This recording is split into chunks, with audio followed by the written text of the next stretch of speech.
Items listed for closed session. City Attorney Logue. Good evening, council members.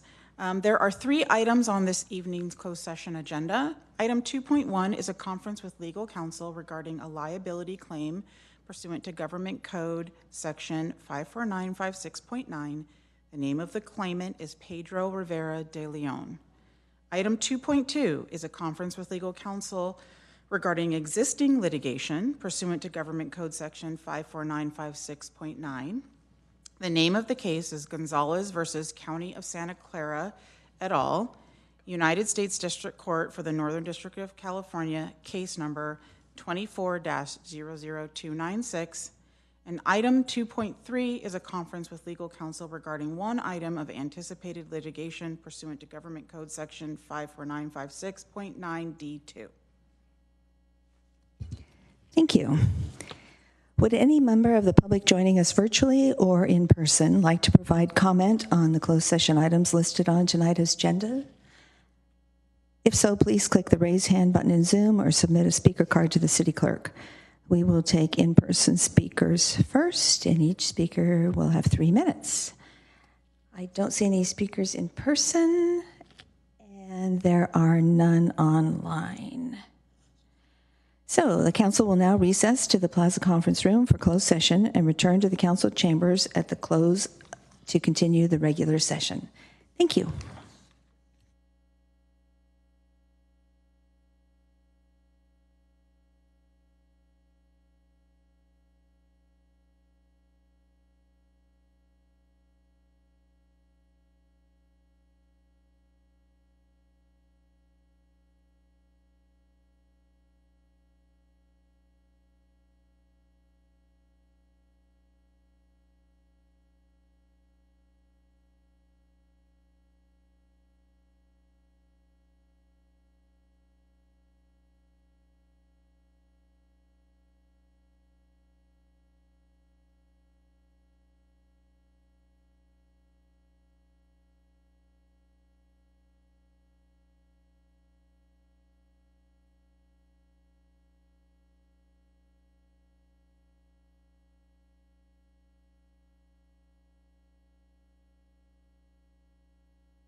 Well, good evening, everyone. Welcome to the October 22nd City Council meeting for Mountain View, California. Please rise and join me with the Pledge of Allegiance. I pledge allegiance to the flag of the United States of America and to the republic for which it stands, one nation, under God, indivisible, with liberty and justice for all. Thank you. Clerk, may we have a roll call? Councilmember Abe Koga. Councilmember Hicks. Here. Councilmember Kamei. Here. Councilmember Ramirez. Here. Councilmember Ramos. Here. Vice Mayor Matichek. Here. Mayor Showalter. Here. You have a quorum? Okay, everyone is here. Great. Thank you for being patient. We had a long closed session, but we're going to get to some fun things this evening. First of all, I am going to update you a little bit about the El Camino Real paving plan, which is something that we all care about. As you've undoubtedly noticed, Caltrans is making great progress paving El Camino Real in Mountain View. As a quick reminder, Caltrans started the project with paving the southbound lanes in Palo Alto, beginning at Sand Hill Road, and has been working their way towards us to turn around at Sylvan Road in Mountain View, which is just shy of the Sunnyvale border. That's about 8 miles of work. A majority of the paving work is done in the southbound lanes, and the paving work is now continuing in the northbound lanes from Sylvan Road northward towards Palo Alto. And I think, as we've all noticed when we drive on the lanes that have been repaved, it's just a wonderful experience comparatively. Once the paving is completed, the striping and other finishing work will begin, and it's really expected in early 2025. It will take a while, and that it also depends on weather conditions. Some of the active transportation improvements that you can look forward to with this project are the protected bike lanes, high visibility crosswalks, and 3 new pedestrian crossings with hybrid beacons at Bonita Avenue, Crestview Drive, and Pettis Avenue. So we're all very excited about that. And so next we move to item 3, which is our presentations. Please note these are presentations only, so the City Council doesn't take action. Public comment occurs after the presentation items. So if you'd like to speak on these items in person, please submit a blue speaker card to the City Clerk now. So the first one is item 3.1. Recognition of Tom Myers' 25th anniversary with the Community Service Agency of Mountain View, Los Altos, and Los Altos Hills. Tom, will you please join me at the lectern?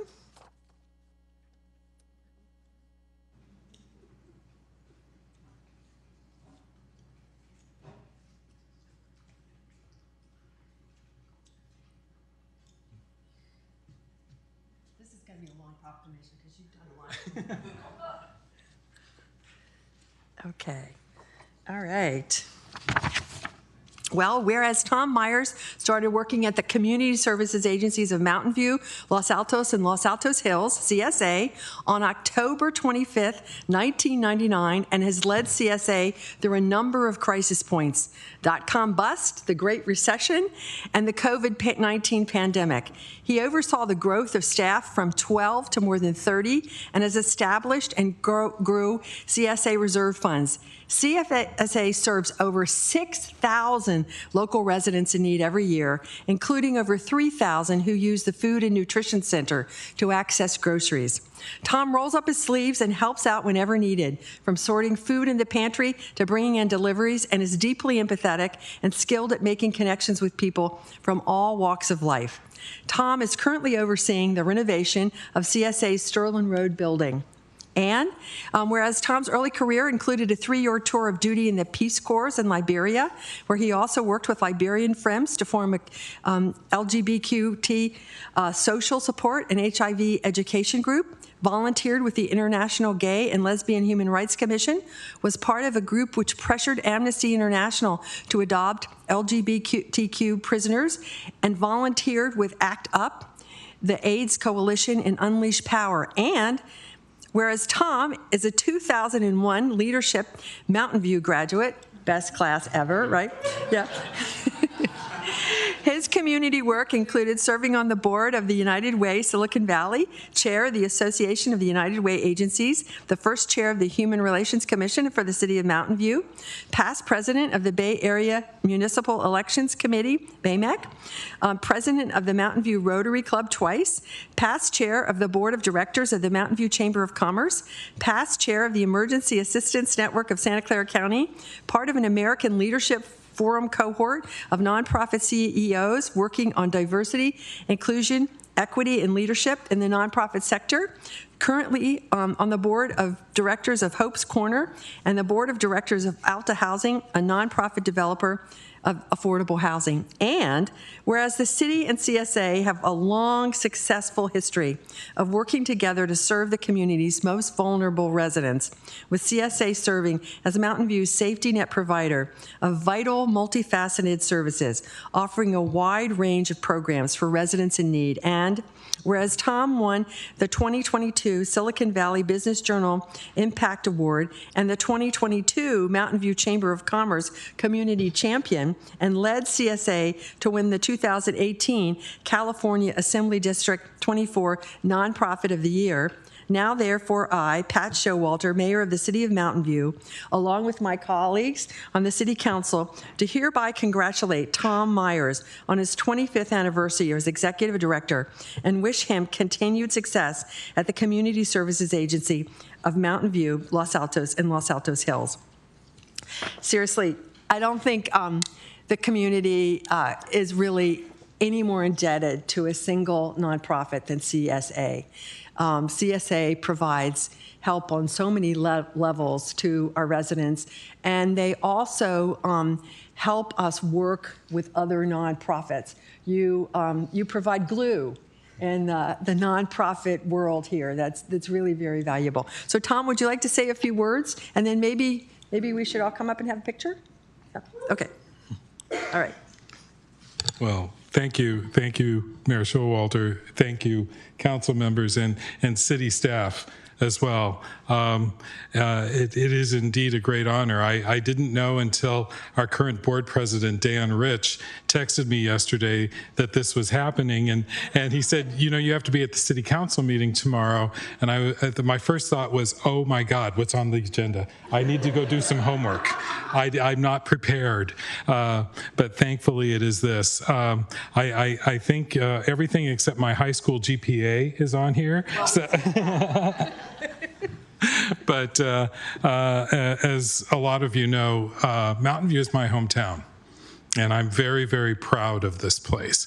I'm proud of the fact that this place has an organization like CSA, local, grassroots, that we are able to provide the services that we provide. I think 25 years, and I'm very proud of the 25 years, but I will tell you it's a labor of love. It's a labor that I feel very satisfied when I go home every night. Today, for example, two people had their rent paid, and I can go home and know that I signed those checks, that people's rent was paid, and those may be people that will not be homeless and fall through the cracks. This community can be very proud that we started something like CSA back in 1957 because of the work that we all do on it. And so thank you for this honor. I consider it a great honor, but I will tell you it's an honor to go to work every day, and it's a privilege to work for a place like CSA. So thank you very much.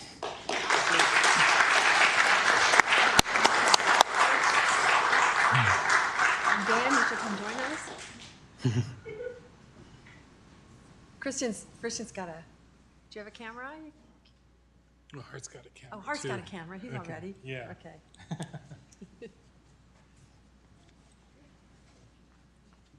You're tall. Yeah, I guess I am. Oops, sorry. I'll slouch.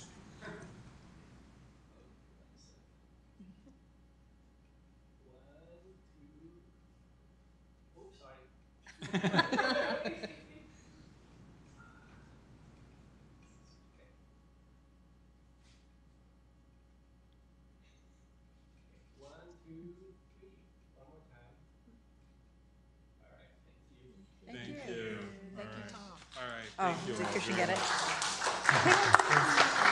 Right. Okay.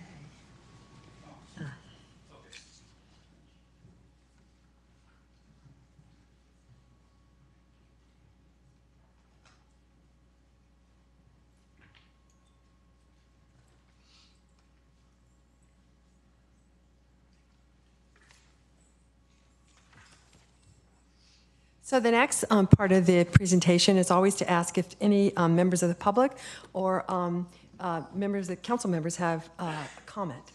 I see 2 comments. One, Alex Brown, and then after Alex, virtual Bruce England. Welcome, Alex. Hey, Tom rocks. Love you, Tom. Thanks. All right. Okay, and Bruce England.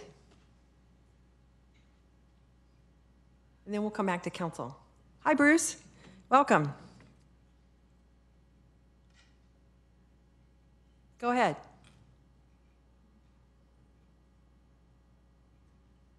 We'll come back to Bruce. Oh, no, Vice Mayor I'm here. Matichak. I'm here. Can I speak? Mayor? Go ahead. Okay. Yeah, it took a while for the unmute to show up. I'll be brief, not as brief as Alex. As you all know, there are a lot of different layers of what makes Mountain View work the way it does. It's a very diverse community, and we're proud of it. And the work that Tom and CSA does to keep things working for people who are in need, that's a very important function of what happens in our city. And I just wanted to express my appreciation as a member of the community for all that Tom does and all that CSA does. Thanks. Thank you. Now, Vice Mayor Matichak. Thank you. I just want to also add my thank you. It's an absolute joy and a pleasure to work with you. I have thoroughly enjoyed getting to know you, coming by CSA and volunteering once in a while. Maybe now that my term's almost up, I can come by more often. But thank you for all that you do. It's just a cornerstone of who this city is. And I really appreciate all that you've made it and will continue to make it. Thank you. Next, Councilmember Abikoga. Thank you, Mayor. I too just want to offer my congratulations and my thanks to you, Tom, especially during COVID, which nobody ever expected, when we had to quickly rise up and get things together and offer assistance to the community. I'm just so grateful that you were so willing to be a real partner with the city and getting the rent relief program up and running. And that year I was able to go serve the grab and go meals at the senior center. I ended up doing it for 2 years on Tuesdays and really got to see CSA in action. And so just so grateful for all that you do.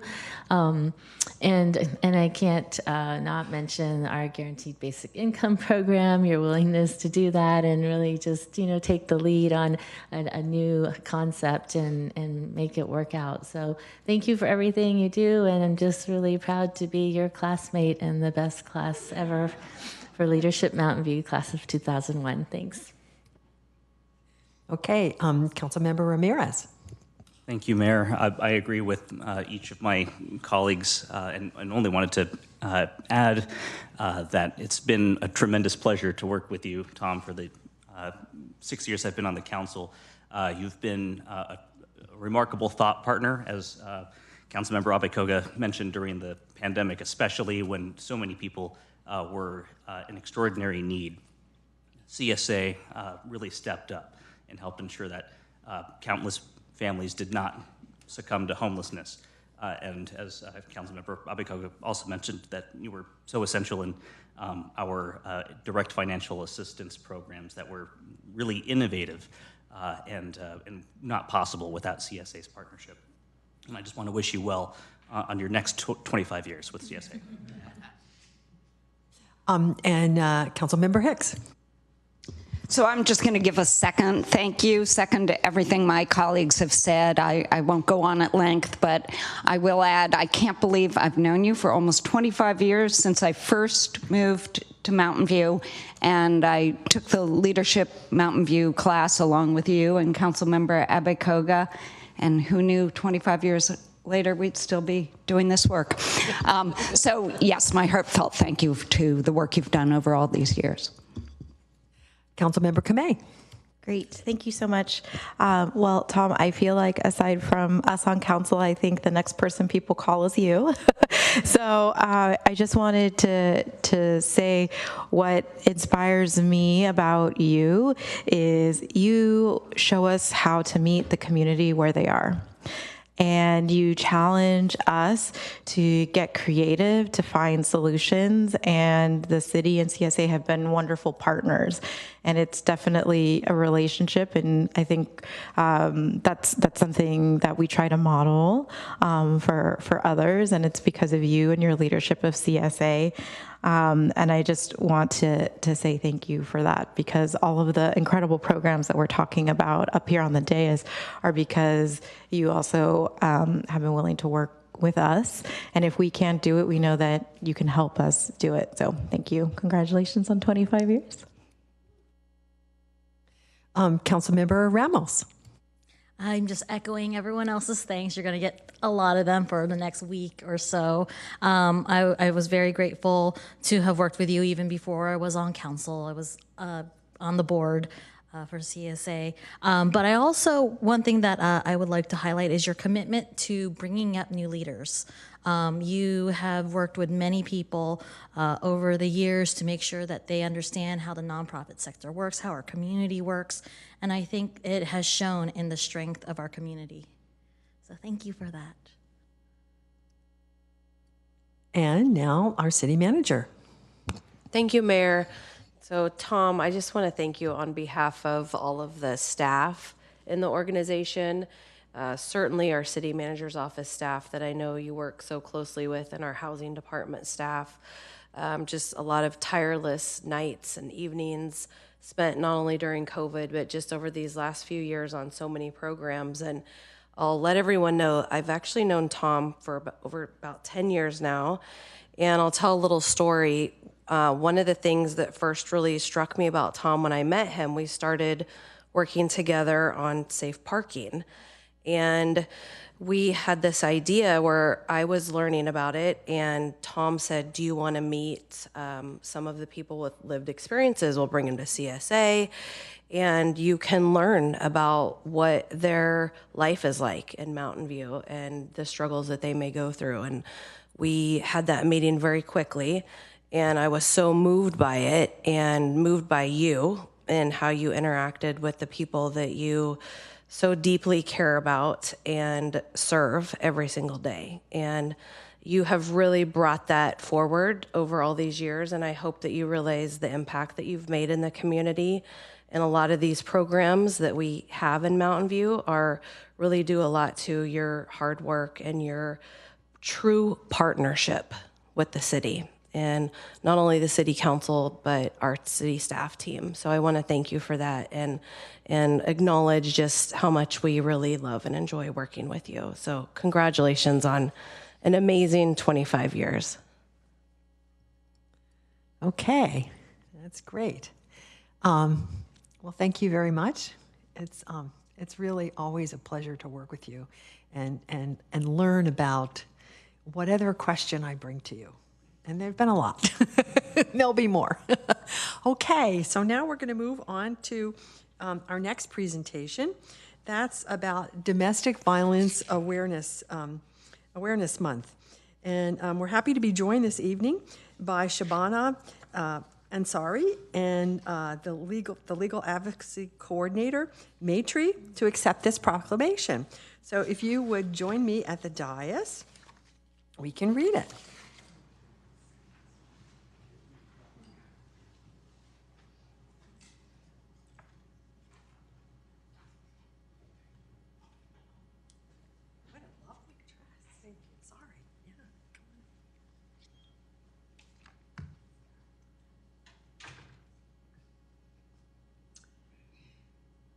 Whereas domestic violence, Whereas domestic violence is not limited to any one group and can take many forms, including physical, emotional, psychological, and economic abuse.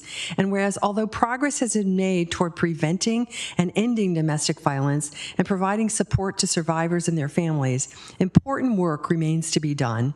And whereas domestic violence programs in California provide essential life-saving services for survivors, their children, and communities, and whereas there is a need to provide education, awareness, and understanding of domestic violence and its causes, and whereas there is a need to support and amplify prevention programs and community-based strategies to create healthy environments and decrease the likelihood of perpetration, thereby stopping domestic violence from occurring in the first place. And whereas all survivors deserve access to culturally responsive programs and services to increase their safety and self-sufficiency. Now, therefore, I, Pat Showalter, Mayor of Mountain View, along with my colleagues on the City Council, do hereby proclaim the month of October as Domestic Violence Awareness Month. So, Shabana, would you like to say a few words? Sure. I have a little written something, and I will speak that. Sure. Thank you. Can Heather just take a picture quickly for us? Is that okay, Mayor? Yeah. Oh, yeah, Thank course. you. Thank you. Great.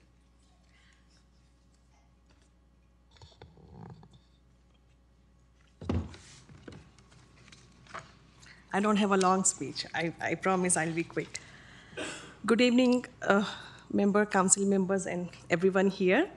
Thank you so much for adopting the proclamation and pronouncing, once again, October as Domestic Violence Awareness Month.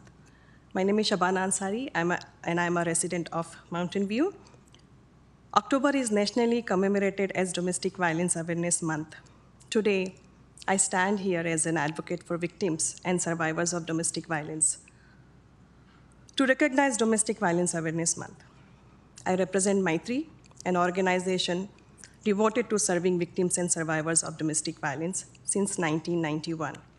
And I would like to take a few moments to talk about that how it is so pervasive in our homes, cities, state, country, and all over the world.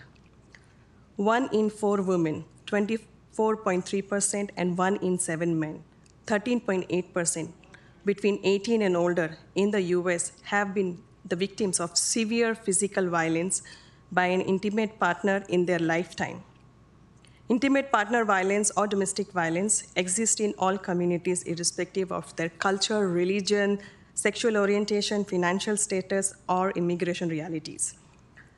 Domestic violence is the 3rd leading cause of homelessness among families in the United States. Research also informs that the lasting negative impact on children growing up in the household experiencing and witnessing domestic violence. California has higher rates of domestic violence experienced by both men and women when compared to the national average. There were 103 domestic violence-related homicides in California in 2023, of which 74 of the fatalities were female and 29 were male. Domestic violence has a significant economic impact in California. In 2022, the total cost of domestic violence to the state of California was $73.7 billion, about $230 per person in the US. Last year, Maitri provided culturally responsive services to over 750 individuals. Organizations around California serve more than 57,000 individuals with life-saving supporting services. The need for a comprehensive plan to address domestic violence in our communities is urgent, and we thank the City of Mountain View for providing much-needed assistance in many areas, as well as requests to step up the effort. I request the Council and its residents to connect and partner with us in preventing domestic violence and facilitating effective intervention methods if it happens. Here are a few suggestions to consider. Create a supportive environment for everyone to seek out information and service related to relationship abuse. Demand curriculum and practice that uplift healthy relationship at every educational level and professional spaces. Enact and support policies that address intersectional approach to addressing domestic violence, homelessness, pay equity, reproductive justice, poverty reduction, banning child marriages, to name a few. Support funding for domestic violence service providers at the federal, state, county, and city levels. Rethink law enforcement responses to crisis situations with special focus on stopping brutality against people of color and trainings on domestic violence. Evaluate and improve language access at city facilities. Offer training on cultural responsiveness to various local government employees and agencies. Involve non-governmental organizations as thought partners while planning city activities, and uplift the voices of the minority groups wherever possible as they lack representation in committees and other policy-making spaces. I thank you for your time. Thank you. And now, do we have any cards on this? And any comments from council members? Okay, seeing none. Well, thank you so much for coming and bringing this to our attention. It's a very important social issue. Okay, so now we move on to to 4, the consent calendar. These items will be approved by one motion unless any member of the council wishes to pull an item for individual consideration. If an item is pulled from the consent calendar, it will be considered separately following the approval of the balance of the consent calendar. If you would like to speak on these items or the next item, oral communications on non-agenda items in person, please submit a blue speaker card now. And it is also our custom sometimes to not pull an item for the vote, but just to comment on it. Councilmember Hicks. So I'm going to pull 4.8, and I'm going to actually pull it. Okay. All right. I was planning to talk about one, but I'm not sure if it's 4.8. Just a second. Yeah, I wanted to comment on 4.4. That's the active transportation plan. And I got several comments from the public about this, and generally they were really supportive. And the thing that I wanted to share is that this is something that we've been working on a long time. Staff has had a great deal of public outreach. BPAC has been very active. The Transportation Committee has been very active. So I just wanted to thank everyone for all of their involvement on this and for all of their contributions. It's going to be really helpful for our community. Okay, so with that, we don't usually have public comment, but we have public comment tonight on this. So we'll start with, do we have any council questions first? No? Okay, so we'll start with Serge Bont, and after that, Valerie Fenwick. Oh, wait a minute. You're commenting on 4.8. So wait a second. Valerie, will you talk about, this is more complicated. Valerie, will you please make your comments for 4.4 and 4.9? And then we'll have a comment for 4.8 a little separately. Sounds great. Hi, I'm Valerie Fenwick. I am a member of BPAC. I am not speaking for BPAC nor for my employer. I am a 20-plus year resident of the city of Mountain View, and really thrilled on 4.4 specifically, just a huge for comment. This has been, particularly from a pedestrian standpoint, a long time coming. Our pedestrian master plan has been stuck in time, and this is bringing all of this work together. And I think I just really want to just say, yes, please move that forward. And similarly with the Shoreline Boulevard pathway, 4.9, I am just saying I want to just say publicly for myself, I am disappointed. I feel the county fleeced the city of Mountain View for otherwise unusable parcels, but I have great trust in the city staff that they did their best to negotiate the best price for that. And I really hope that council will approve moving this urgently needed project forward. I do the Shoreline path. I walk that probably 2 to 3 times a week. The entire length of it is dangerous, broken up, irreparable, and I think this project is really, really important. That's the pathway project. So thank you so much for the council's support for that. Thank you. And we have a speaker online, Bruce England. Bruce, is this related to not 4.4? I mean 4.8, not 4.8.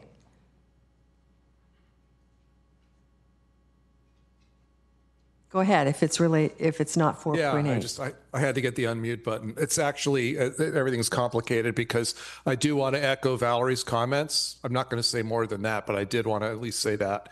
And then I do want to talk about 4.8. So should I just talk now on that? No, let's do the motion for the whole, for Okay. the other ones first. So at this point, Ms. Webster, are you going to talk on other ones than 4.8? We'll ask for 4.8 in a minute. Okay, so now I need a motion for the remainder of the consent calendar. And a second. Thank you, Councilmember Ramirez. I think there's some things you need to read for us.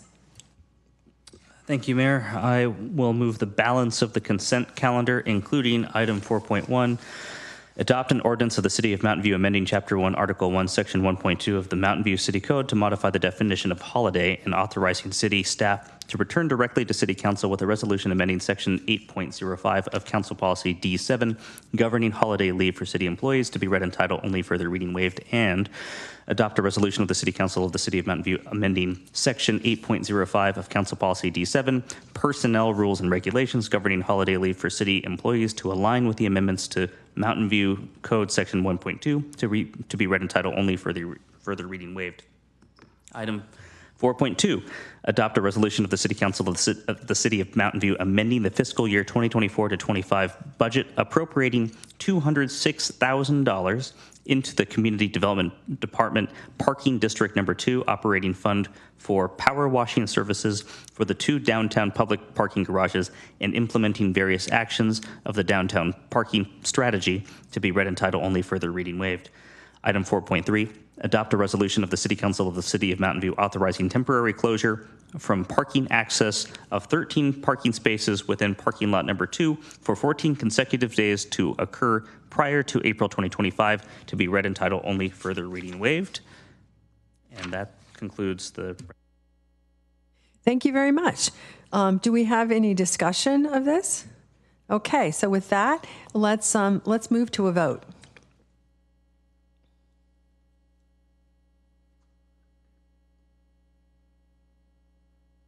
So the consent calendar, except for item 4.8, passes unanimously.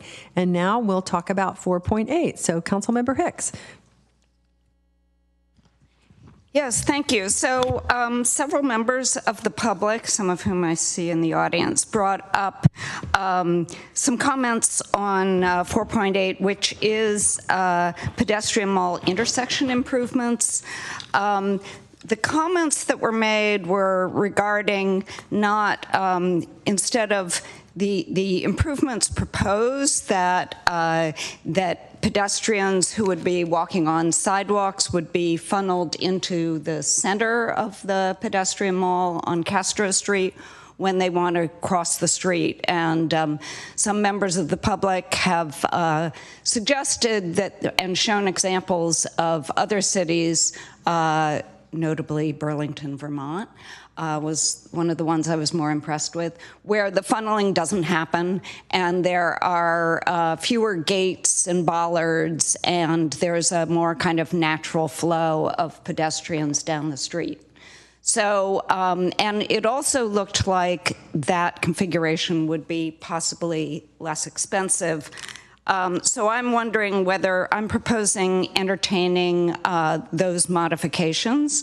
We do have, if people were able to look at the council asks written questions of staff, and there was a question that council asked in written form regarding changing the layout, and staff said that they could review potential cost savings, expanding the crosswalk, and reducing the number of barriers shown to better align with the current aesthetics of existing barriers. I'm not sure what that means. But anyway, that they could, in fact, do some of those things. And that although it would delay the project, I think that if it were something that the public that the public appreciated more and made a better pedestrian mall and was also less expensive, I would think we could go with what we have for a little while. So this would be a proposal to refer it back to staff and the Council Transportation Committee. And BPAC too, sure. Okay, I see Acting Public Works Director Ed Arango standing up, so I think he probably has a comment or two. Welcome.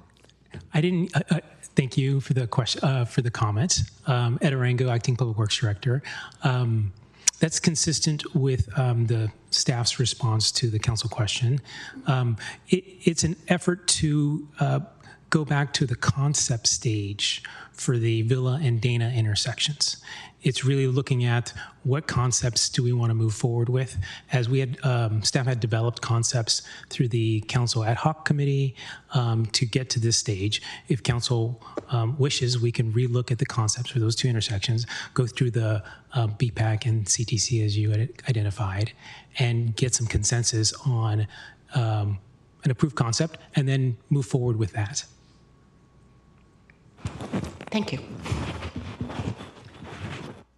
Approximately how long do you think that that would take?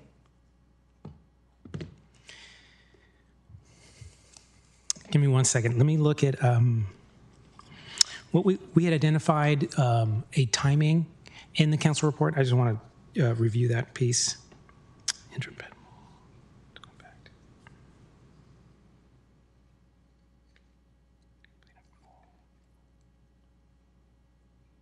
So we had originally identified the design of phase one to be completed in fall of 2025. Depending on how the review of the concepts goes through the Bicycle Pedestrian Advisory Committee and the Council Transportation Committee, if we can go through that one time, get general consensus, I expect it could be an additional 4 to 5 months beyond that. Thank you. Now, council comments on this, and then we'll go to public comment.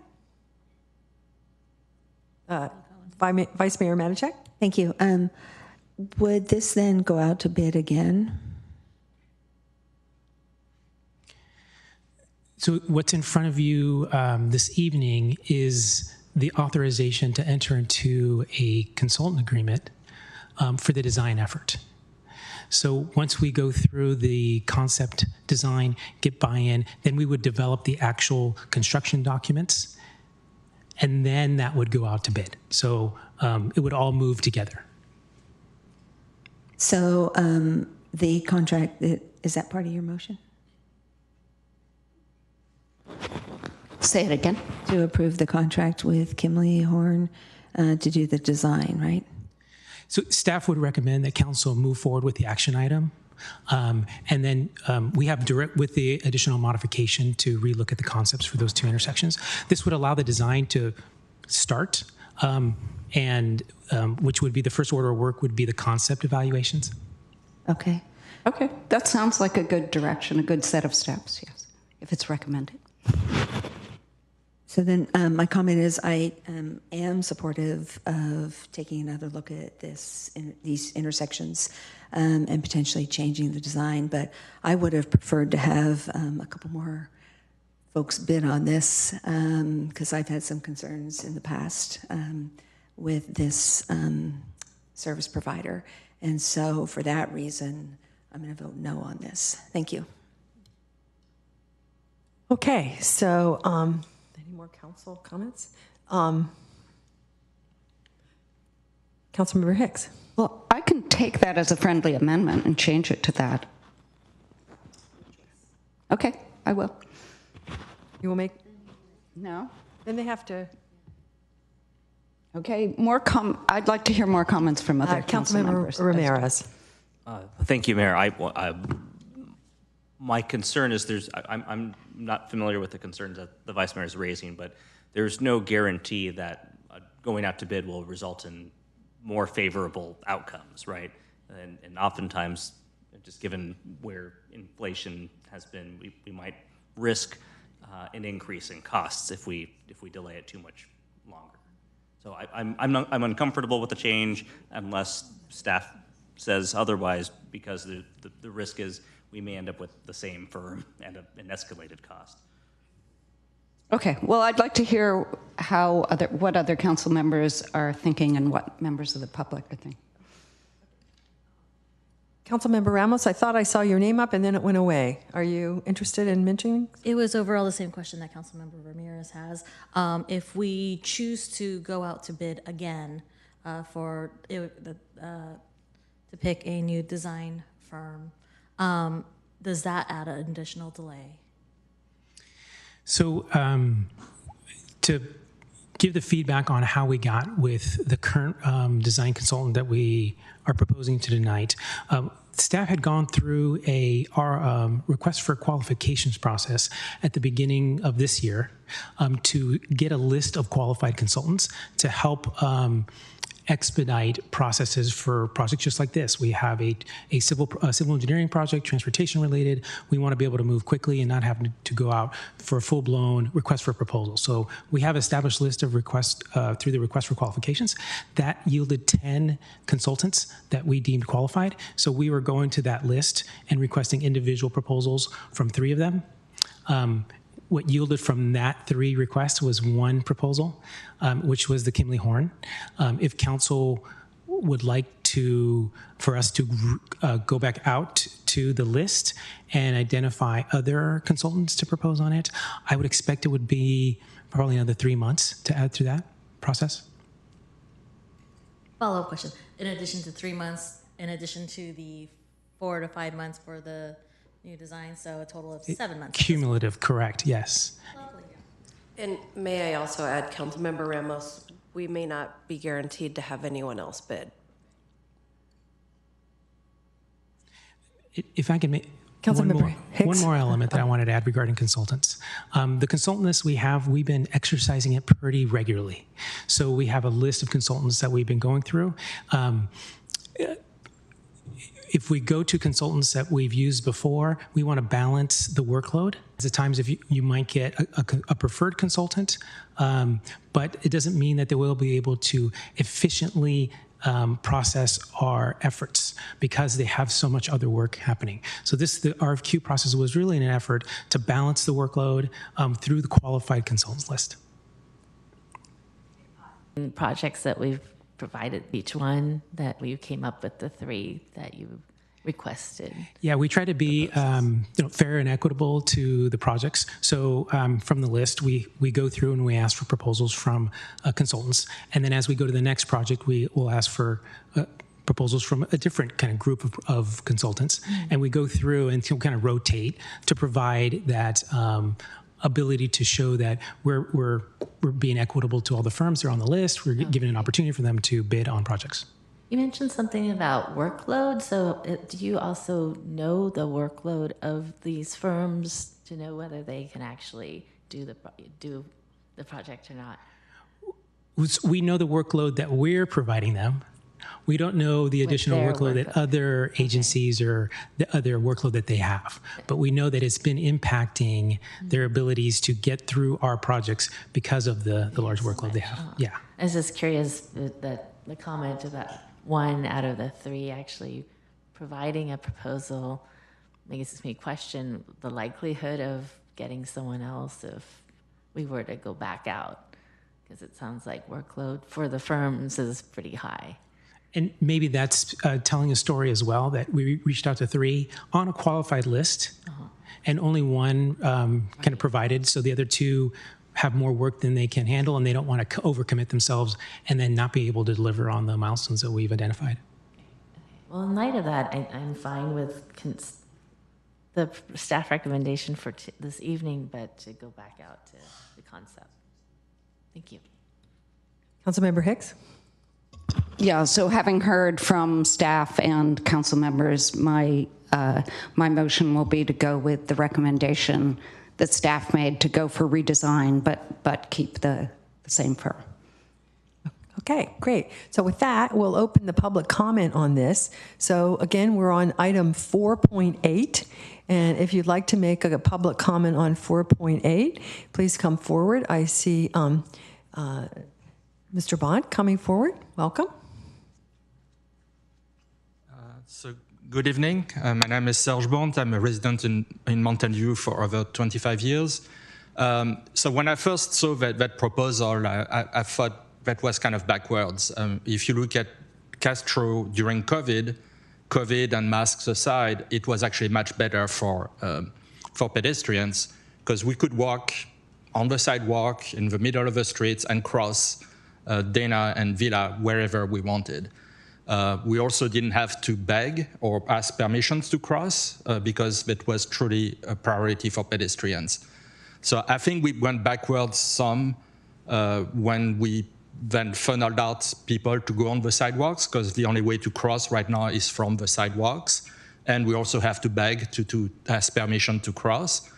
But the proposal that was there is to, instead of following people out to the sidewalks, it was to follow them in, which still doesn't give you the same freedom that we had during COVID for walking or crossing wherever we wanted. So, and it also comes at a $2.5 million tag price, in addition to a yet non-identified CIP project that may delay other things. So to me, that seems to be going in the wrong way at a large expense. So I had suggested some alternatives to go back to more to what we had during COVID, where you walk down Castro on the sidewalk or in the middle of the streets and you cross where your lane of travel is for whatever reason you chose.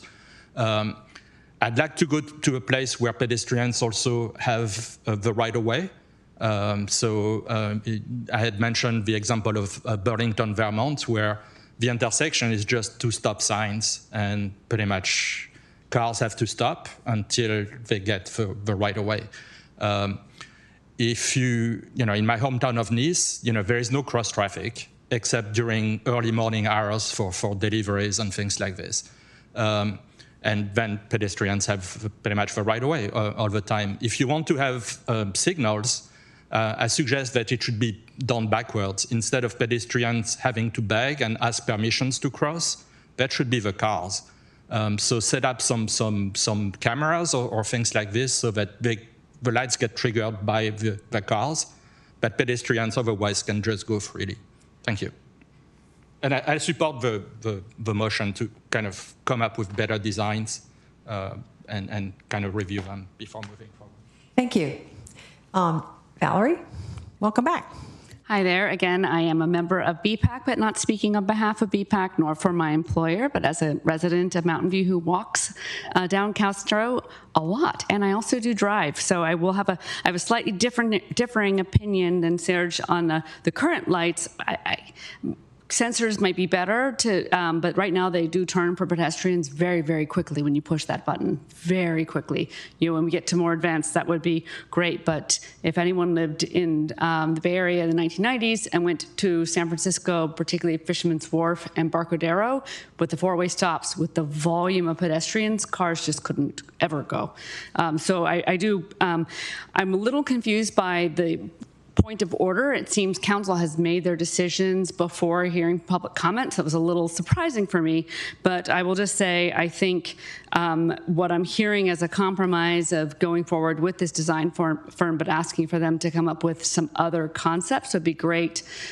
Specifically, I think if you're going to funnel pedestrians at all, funneling them near our shops and restaurants to our sidewalks, I think would be a much better plan than into the intersection. In particular, even if we did put the stop lines back further, cars will come naturally all the way up to the crosswalks and put their noses in, which would make it very unpleasant for any dining opportunities that are near the intersections of those that are being involved. So thank you so much for listening, and I hope that some of these thoughts from the public will still be considered. Thank you. Thank you. Alex Brown. Hi, friends. I would like to agree with, I think that we should prioritize people it like, as themselves, not cars that they're in. I think that the people whose safety and enjoyment of Castro like should be the priority, as opposed to the people who are going like cutting through it to get from place to place. That should be the priority. Also, I think that if the firm that we went with isn't flexible enough to redesign around better priorities, it doesn't speak well to their quality, and so maybe we shouldn't bid with them in the first place. But I think they could do it, probably. As we'll see next time, right? All right. Thanks. Thank you. Okay, so now I'll close public comment. And are there people on?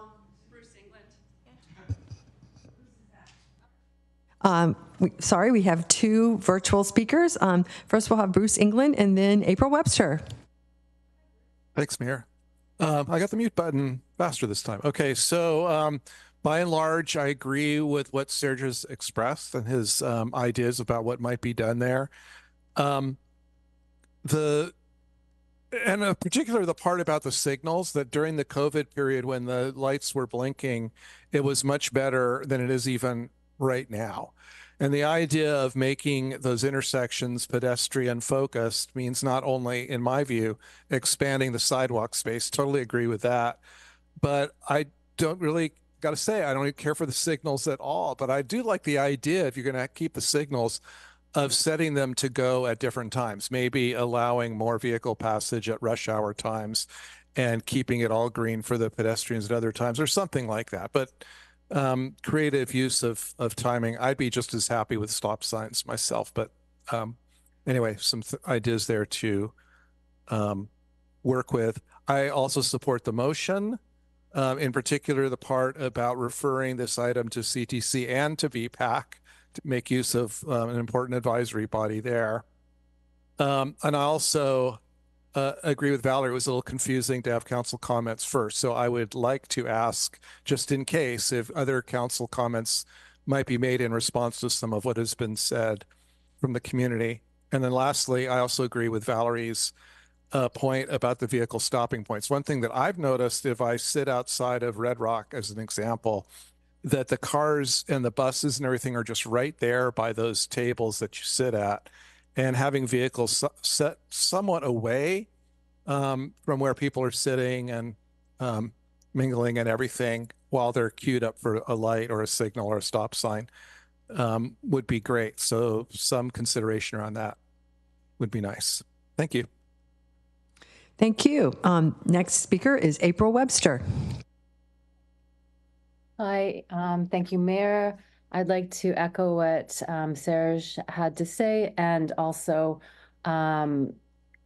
repeat, echo or support what Alex had to say about creating a people-first community. And I'm a little bit confused about the design and, why we're adding barriers and restricting the movement of pedestrians and really funneling them from three paths, the two sidewalks in the middle lane, into a single consolidated one in the center of the street at intersections. It really seems contrary to the idea and definition of a pedestrian mall. And it also seems contrary to the city's goal to create a more people-first streets and spaces, and also the goal of prioritizing walkability. So in a sense, it seems like an unnecessary use of transportation funds with no really clear use cases or design requirements. I wasn't able to find anything or reason why we would funnel. I don't think it provides any better safety or anything of that nature. And it almost seems like what we have now is better than what is being proposed. And so, I fully support going back to the design. I think it's better to take more time to delay a bit and create a design that actually works rather than rushing through it and creating a non-people first design. Thank you so much. I cede my time. Thank you. And the next speaker is Mark F. Mark, are you here? I am. I'm going to keep it super short. I think I agree with my fellow pedestrian-friendly speakers. I love driving my Chevy Bolt. I love the driving experience. But if there's any question, let's defer to pedestrians. I think Castro Street should be all people all the time. I would be happy just even not allowing cars to cross Castro Street at all. And that's how strongly I feel that let's make this a pedestrian friendly walkway. Let's make this a place where people feel safe walking with their kids, with their family, as they're eating, as they're dining, as they're shopping. Cars are, I mean, let's be honest, they're dangerous to pedestrians. And let's keep this a super safe place. And whatever decision we need to make to do that, let's prioritize that. Thank you. Thank you. Okay. I think that's the end of our speakers, public speakers. So we will bring it back to the council for a motion and some discussion. So, Councilmember Hicks. So I would move to go with the current firm for the interim pedestrian mall improvements, but to go back for a redesign to make the pedestrian crossing broader, less funneled, and fewer fences and bollards if it's possible. And they could consider signalization if necessary, and then bring it back to the CDC and BPAC.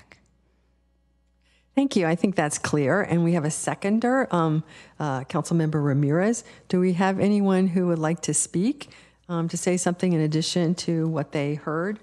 I guess the only thing I would say is that I thought the concept that having cars come right up to the corner, which is where people are, eating, very near where people are sitting and eating.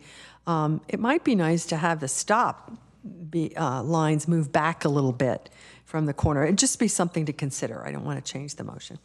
Okay. Any more comments? No? Okay. Seeing none, then it's time to call for the question and vote.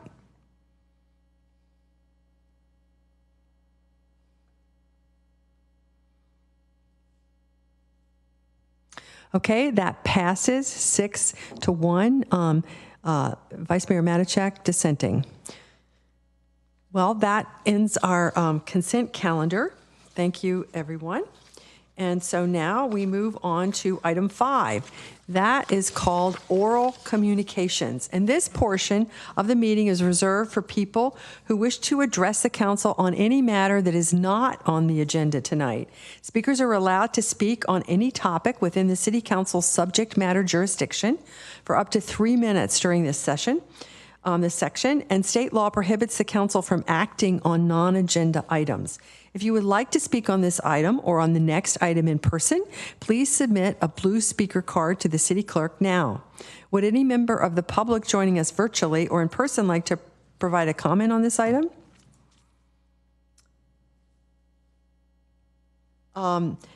If so, please click the raise hand button in Zoom or submit a blue speaker card. And I think I just see one person on Zoom, and that is Devin Conley. Welcome, Devin.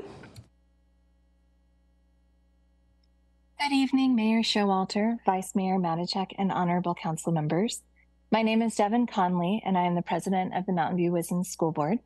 I'm here tonight to share some updates from the school district and to thank you for your continued partnership. I'd first like to thank Mayor Showalter again and Assistant City Manager Andrews for joining the school board at our meeting last Thursday, where the board voted to accept the city's 3-year extension regarding the Shoreline Regional Park Community Tax District. This agreement will ensure continuity in funding while a long-term successor agreement is negotiated. Along with recent actions taken by the school board, including establishing a budget advisory committee, developing a formal vendor approval process, closing out services with or sending notices of cancellation to vendors contracted for leadership coaching and wellness, as well as communications, and earlier this evening, appointing Kevin Skelly as interim superintendent effective October 25th. Accepting the 3-year extension with the city will maintain our district's focus on providing high-quality education each and every day for our students. We are also looking forward to celebrating the ribbon cutting for the staff and teacher housing project, the Sevens, with you on October 29th. Your partnership made this 144-unit affordable housing project possible, and we look forward to celebrating its completion. And finally, I wanted to share that the district is seeking community input for the greening of our school campuses. As we move forward on making our campus open spaces more climate resilient, we recognize that these spaces also serve as public parks outside of the school day. We invite you as council members and all of our neighbors to participate in upcoming community input meetings to discuss enhancing these school open spaces. You can learn more and register at mvwsd.org/greening. Thank you. Thank you. Appreciate you coming and sharing that with us. All right, so I think that it looks like we have another virtual speaker, Mr. Bruce England. Thank you, Mayor. Bruce England, Wisman Station Drive. Just really quickly, I want to encourage council members and anybody listening, if they didn't attend or haven't listened to it, to listen or watch the EPC meeting from October 16th. And for council members, because they talked about the Moffett Boulevard Precise Plan visioning, and they also talked about the Builder's Remedy project on Fayette Drive. And on the first one, Moffett Boulevard, a lot of discussion about potentially expanding the boundaries of that space to include some other properties, but also to go at least up to Highway 85. And I would, with the time when it gets before you, I would like you to consider even going beyond 85, because the trailhead for the Stevens Creek Trail is just beyond 85. And there's also a public works roadway project for bikes on Moffett Boulevard going even beyond 85 up to Clark, I believe. And to just make that precise plan consistent with the public works plan, and to include the trailhead and the crossing to the Stevens Creek Trail across Moffett would be good. And on the Fayette Drive project, there was a lot of discussion by EPC members, and I think listening to what they had to say is going to provide a whole lot of value beyond what you'll get in your packet perhaps and in the minutes for their meeting. Just actually listen to it from beginning to end, maybe just listen to the whole thing, the Moffett Boulevard part and the Builder's Remedy part. It was a long meeting, but it was very interesting and very insightful. So I encourage you to listen to it. Thank you. Thank you. Great suggestions. Okay, so with that, we move on to item 6, the study session portion of our meeting. And we have one study session this evening, 6.1. It's the Public Art Strategy Study Session. And the purpose of this study session is to receive input from the City Council on the vision and goals for a public art strategy in Mountain View, including policies and community engagement. And welcome Economic Vitality Manager John Lang and Community Development Director Christian Murdoch to the dais. And I understand Kristen Hines is available by Zoom. So thank you. Oh, since right now we'll have a study set, we'll have the staff presentation whenever you're ready.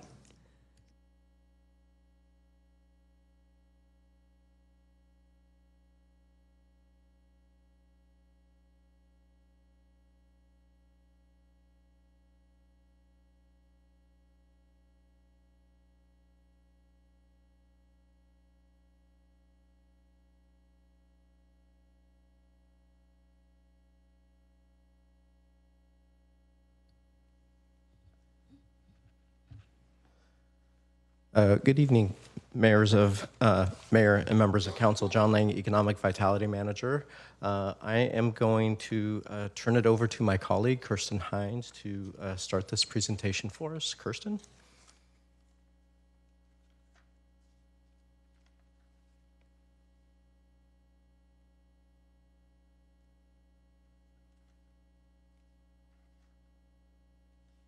Hi, good evening. Can you hear me?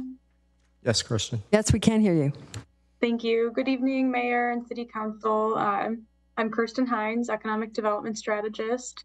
I'm sorry I can't be there in person this evening, but just want to give a quick thank you for your time tonight to discuss or have a study session on the public art strategy. So the purpose of the study session is to receive input on the vision and goals for a public art strategy and what policies and programs could be incorporated into one. The presentation tonight will cover research that we've done to date, like potential aspects of a strategy, examples from other cities, and initial considerations for a public art strategy in Mountain View. So public art is exactly how it sounds. It refers to art that's located in public spaces. All of these images are examples of public art, and a couple of which are in Mountain View. So as you can see from these images, public art can take many forms, including but not limited to murals, mosaics, photographs, sculpture, streetscape, interactive art, and more. So the Mountain View pieces, one is on the top left. It is the colorful fencing. It's more of a functional art piece located on at one of Google's offices. And then right below that is at the Ameswell Hotel. So it's the circular light up image. It's more of a focal point that draws you over to their elevator in their lobby. So current efforts around public art in the city of Mountain View are outlined in these 6 public art approaches shown here. So the red categories are orangish color. Those are policies that are adopted by the city. The 2 yellow categories are programs, and then the blue is other efforts. So the council policy case, or K5, that's the main public art policy in the city. That is the percent for public art. And it designates that 2% of city construction budgets are to be set aside for public art for select capital improvement projects. So through this policy, the Visual Arts Committee, they help release call for artists, and then they review proposals and make recommendations for City Council's final approval. And the city has commissioned over 40 pieces of public art to be installed throughout the city through the K5 policy. And then the next policy is the K6 policy, and this is actually on accepting donations. It's not directly related to public art, but we have accepted one public art piece, which is the Berlin wall pieces located in front of the Mountain View Public Library. So those were donated to the city through this donation policy. And then land use policies. This is kind of a broad spectrum of policies around public art. The 2030 general plan includes a visual arts goal, and that's a commitment to the visual arts that celebrate the diversity and aspirations of the city and make art accessible to the entire community. And then there are public art provisions in 5 change areas that are identified in the general plan. And these are 5 different precise plans. So East Wisman, El Camino Real, North Bayshore, and San Antonio, they all include public art provisions in each precise plan.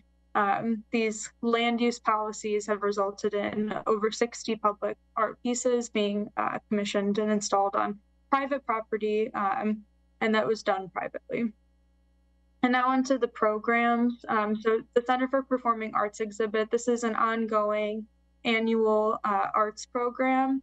The Visual Arts Committee solicits a call for artists to display art pieces within the Mountain View Center for Performing Arts. And we do also typically hang up art in the Community Development Department lobby. That'll be on hold during lobby construction, but we'll go back up once it's done.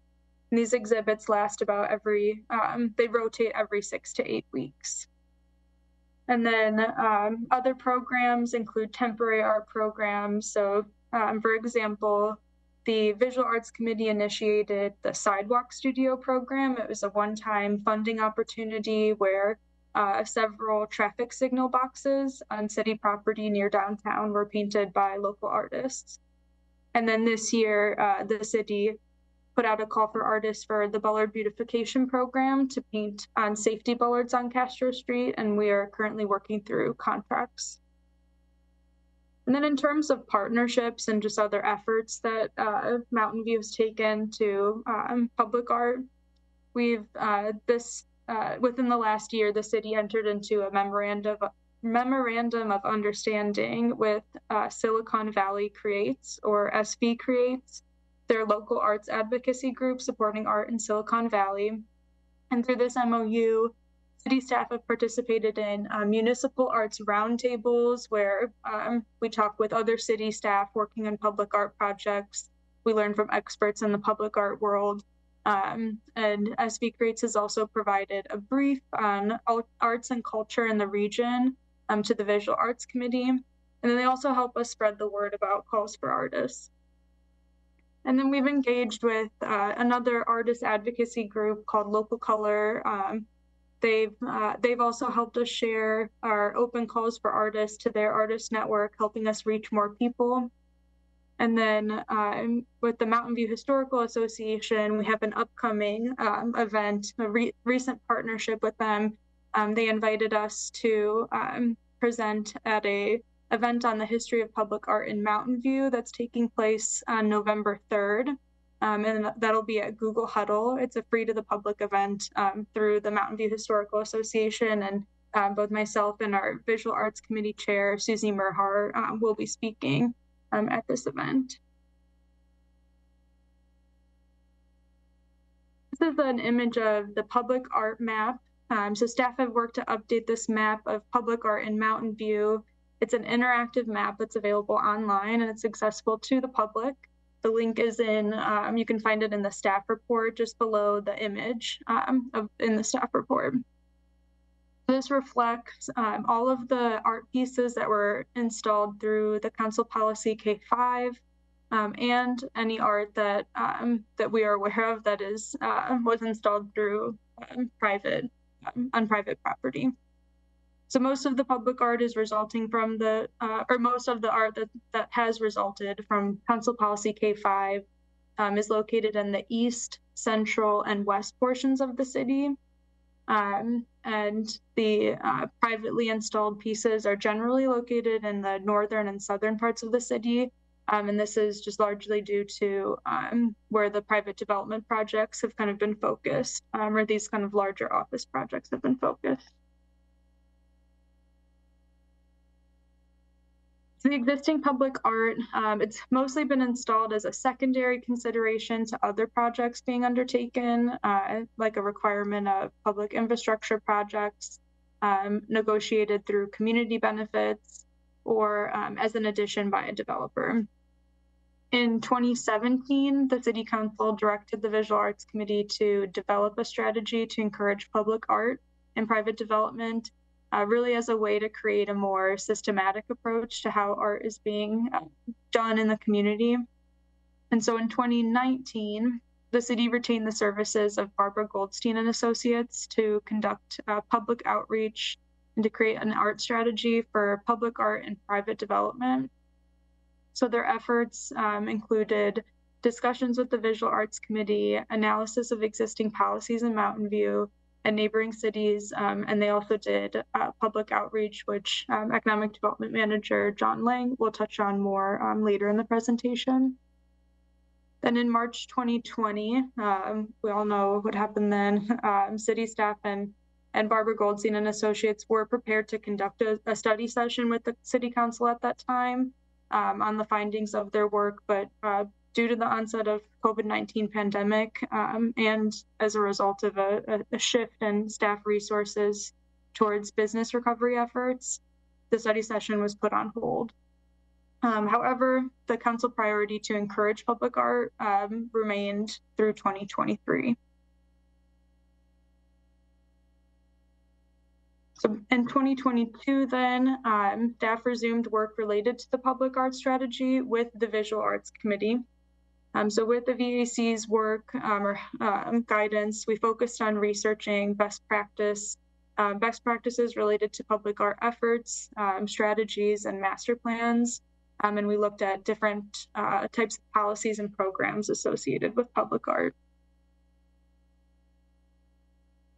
So in researching best practices in other Bay Area jurisdictions, these 5 traditional funding approaches were the most commonly used funding approaches for public art.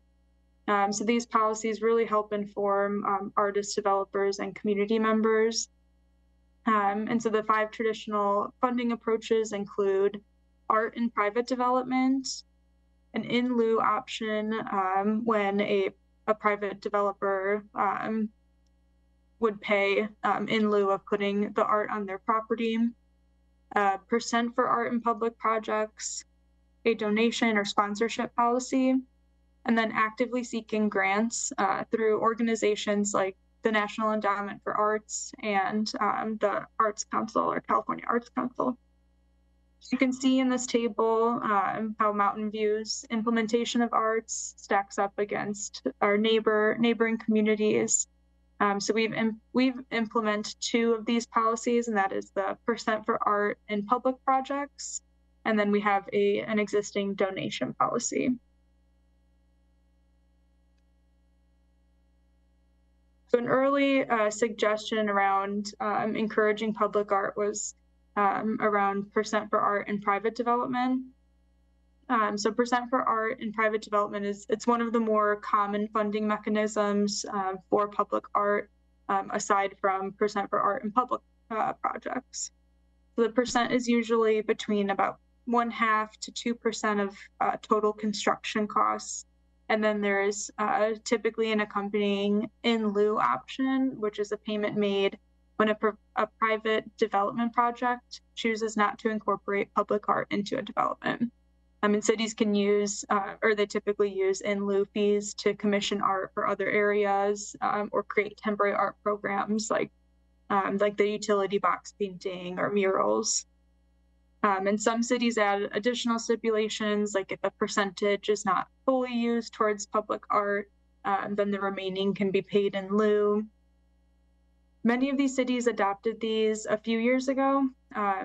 Each city operates it a little bit differently. They can designate the type of development projects where the percent for art applies. And it should be noted too, with recent changes in state law, as well as some legal cases around this, the city staff and city attorney's office will need to discuss if this is an option for the city council to explore further. I mean, if we do consider something like this, we'll need to define the types of applicable projects, development projects that this would apply to at a future council meeting. And then with that, so I'll virtually hand the microphone back to Economic Vitality Manager John Lang to talk about the less common funding mechanisms. Thank you, Kirsten. So as Kirsten highlighted, one of the predominant ones is percent for art and private development, but there are other funding options available to support art. If you look to our neighbor to the south in San Jose, they fund their art program through transit occupancy taxes is how they fund their art program. Some communities use admission or amusement fees is another way to fund their projects. A common tool to create safe environments is what's called a property-based improvement district, and these are typically projects that clean downtowns. If you adopt a implementation plan under a PBID, you can actually call out art as a requirement in that, and it will also help fund art. There are also communities that actually tax themselves. So the city of Portland actually has an arts income tax associated, and that income tax actually funds school art programs and nonprofits. Additional types of funding also include using bond initiatives to support art infrastructure, and then lastly, public-private partnerships and grants.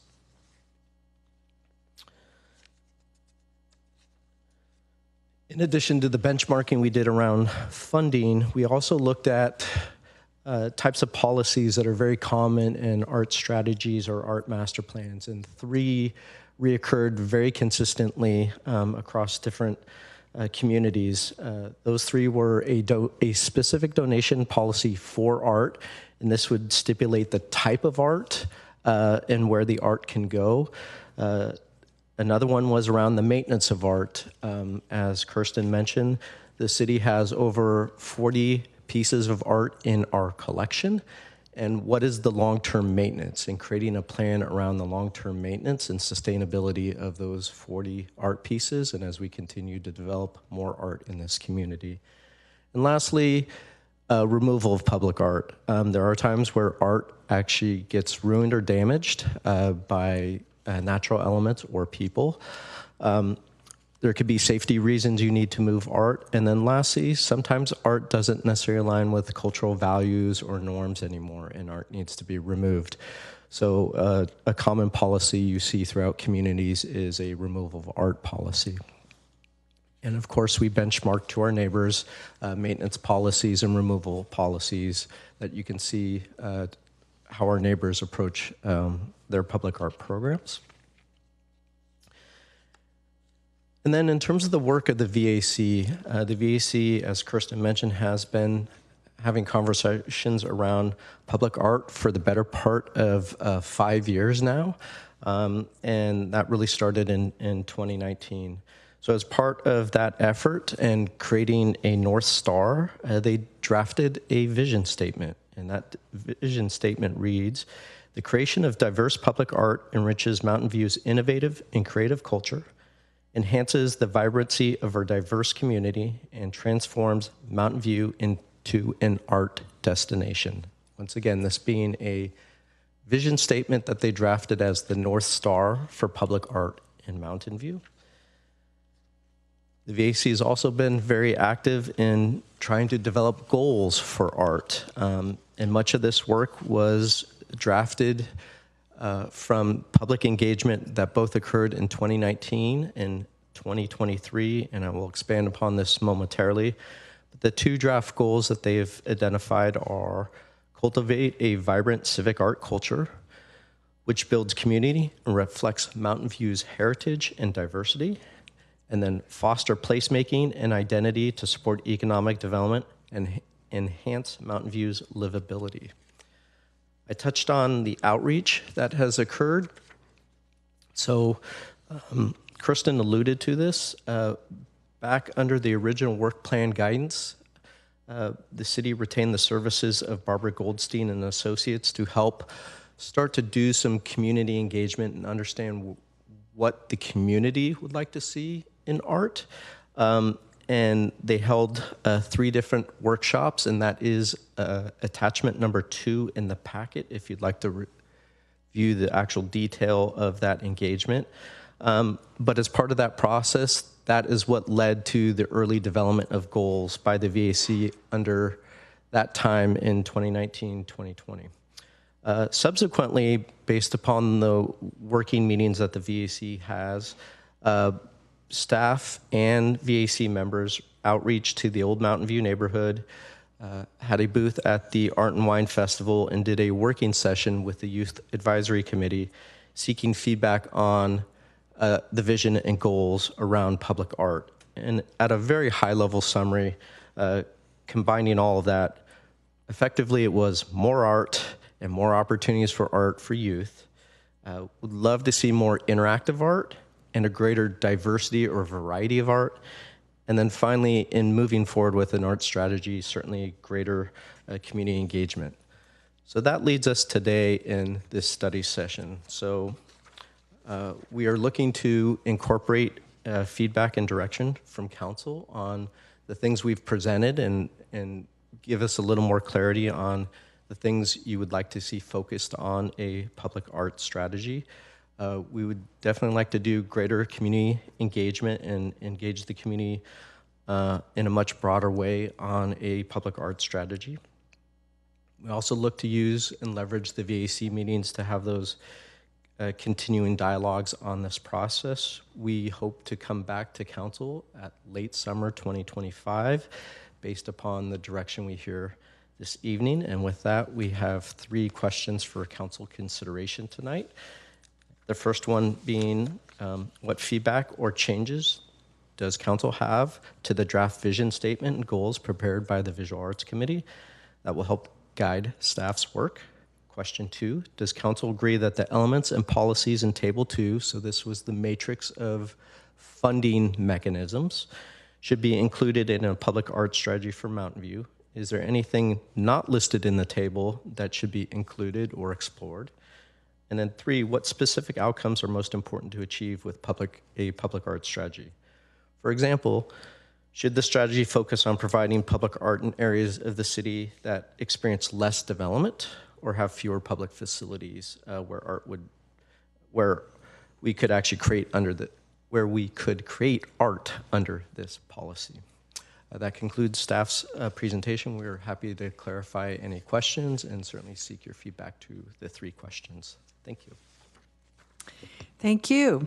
And since this is a study session, we start with public input. And so if any member of the public joining us virtually or in person would like to provide comment on this item, please come forward and put together a blue speaker card, and we'll take in-person speakers first. If you're on Zoom, raise your hand and we'll call on you next. So it looks like in the list I have in front of me, the first speaker would be Trenton Hill.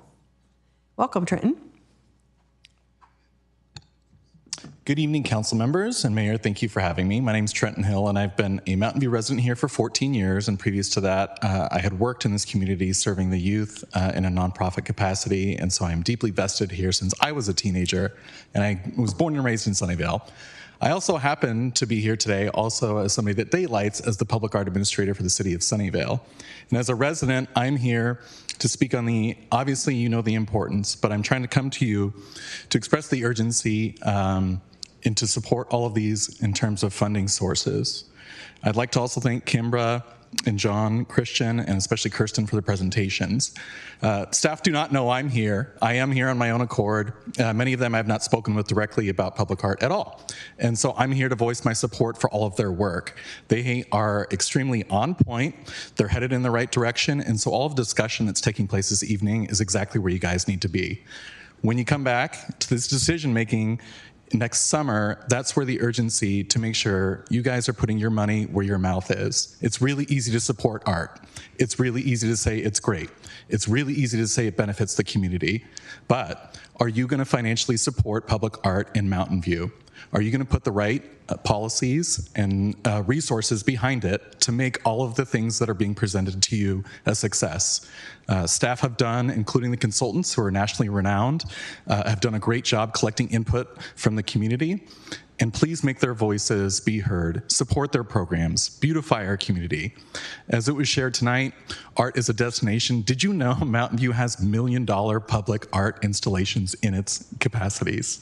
You guys do because you ventured to Google land, but most of us do not. And they can't get up. There are $1 million world award-winning artists here in our backyards, and nobody can get to them. Art needs to be in our community and be accessible to everybody. I really appreciate you guys doing that and urge you as you're having your discussions to keep in the back of your minds, one day you're going to have to face the decision to fund these opportunities, and I hope and support that you will do that.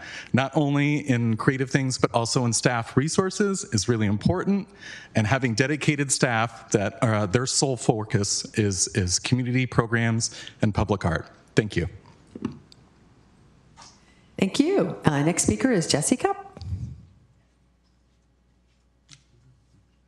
Hello, I'm Jesse Cup, Mountain View citizen, and I'm just speaking on behalf of myself tonight.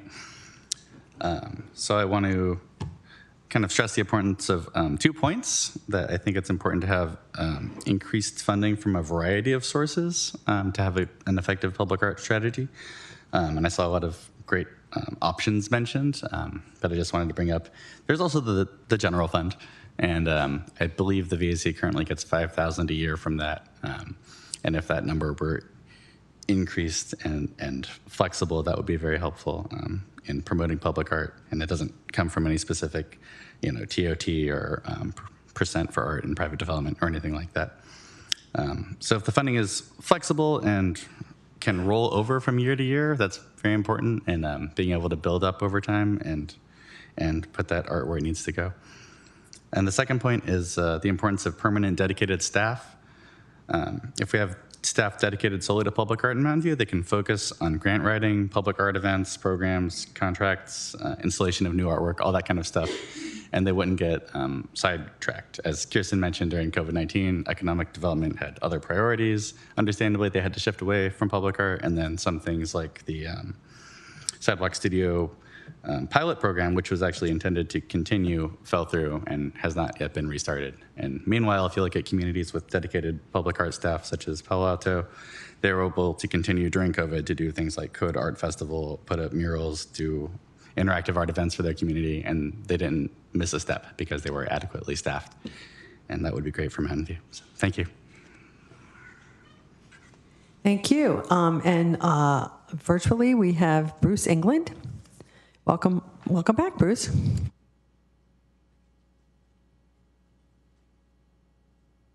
Just got my unmute. Thank you, Mayor. Bruce England, Wisman Station Drive. Yeah, a couple of things that I've certainly talked to the Visual Arts Committee about on a number of occasions. The 2 points I want to make are that our public art should reflect what the community stands for, and that is covered, I think, pretty well in the first draft goal. Obviously, what the community stands for is not one vision. There are a lot of people in Mountain View, and they have different backgrounds and different priorities and things like that. But in any case, the art should reflect that sort of conglomeration of what we all think of Mountain View as being, so that when people come to Mountain View, they really have a sense of our identity and not just seeing art that could be anywhere or anywhere else. Whether it's good art or not, it really does need to represent Mountain View. And highlighting that is important. And then the second point that I don't see in the documentation so far is prioritizing use of natural materials that can readily be handled sustainably at end of life, because everything that we create does have an end of life. It's not just that if it's damaged or if it's inappropriate, it just, everything is going to have an end of life, and you need to be able to return it back to its essential elements so that it can become something else later on. So that means that plastic and electronics and things like that should not be prioritized as part of public art, in my opinion. Now, creating sustainable art does not mean that it's something that's going to fall apart in a year. You can make things robust, but just have a vision for what the end of life is. Manufacturers are doing this now in their green policies. We should be able to do that with our public art in Mountain View too. Thanks. Thank you. Mark F. Mark? Yes. Hello. Sorry I can't be there in person. I wanted to speak in support of public art. I think Mountain View is a great, vibrant community. I love living here, and I think that we are, I don't want to say we're falling behind in terms of other cities, but I see other cities doing such a great job with their public art, Los Altos in particular, that I think we can do better. I think part of it is just the public funding, having someone on staff devoted to the effort.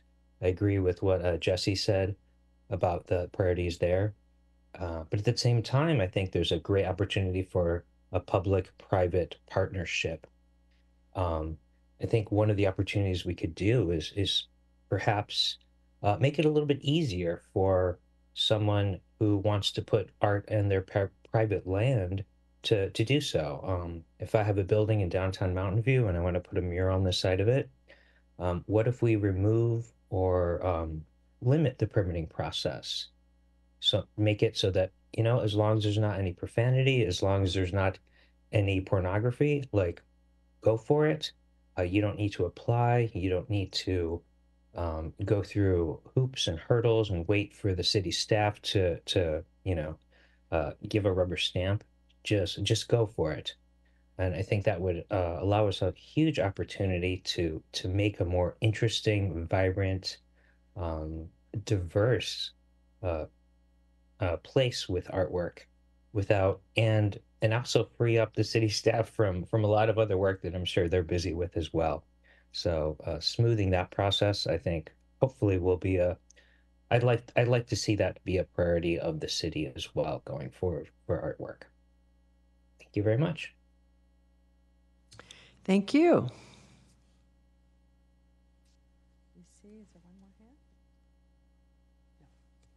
No, that was it. So I'll bring it back to the council for questions and comments.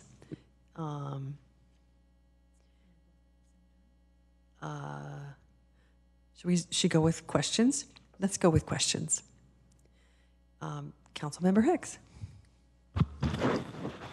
Well, I have a question, and I think this may be for our city attorney, and you can tell me whether this is too high a level of detail, and I should just shelve it for now. But, you know, when I talk to various people about public art, some of what people talk to was about the level of bureaucracy, which, you know, maybe we can cut down on. Some things are permits and so forth are appropriate. Maybe some could be streamlined. But in particular, somebody talked about contractor license requirement for artists. That's a new thing that I'm asking you so that, or maybe I'm asking you. So that I believe this is, I'm not on top of this, but not my area, but that this may be something coming from the state. And some people are really afraid, you know, artists don't have contractor licenses. So what can we do to not turn this into a just halt to everything kind of situation? Thank you, Councilmember Hicks and City Council. Mitesh Bhakta, Senior Assistant City Attorney. So this is a very complex topic, so I'm going to speak at a very high level. Essentially, about 8 or 9 months ago, a local jurisdiction in the Bay Area received a letter from the State Contractors Licensing Board advising that local jurisdiction that certain kinds of public art, murals or other installations, utility boxes and so on, were subject to its regulations that required that contract be executed with a licensed and bonded contractor.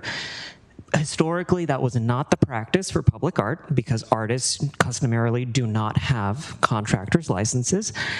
And for other kinds of tradesmen who work under a general contractor, they are conventional employees of the contractor or they have their own separate bond with the state.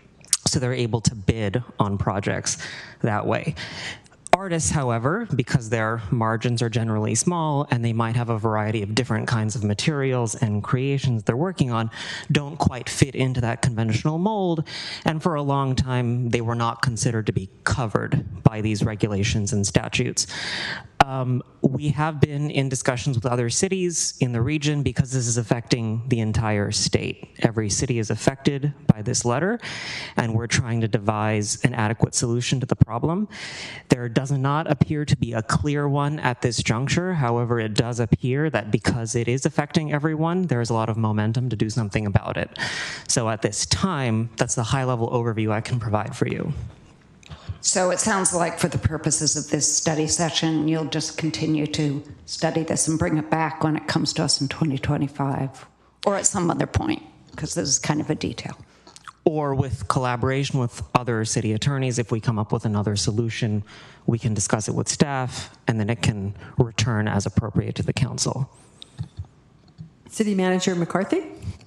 Thank you, Councilmember Hicks and Mayor. So just to provide a little more context to what our Senior Assistant City Attorney just mentioned, this has really impacted us as it recently came up when we are trying to do our bollard beautification program, where we have quite a number of artists that we were going to work with to basically paint the bollards downtown.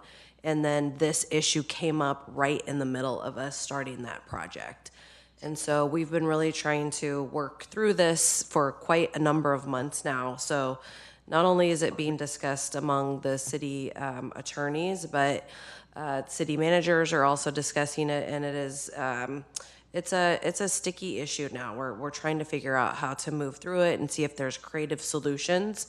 But for now, we're kind of in this holding pattern. We will be looking at whether there could be a legislative fix for this. So that's something that we've talked about as a staff team. But to your bigger question, we will try and get some resolve to this, hopefully much sooner than next year, because it's impacting some of the work we want to do right now.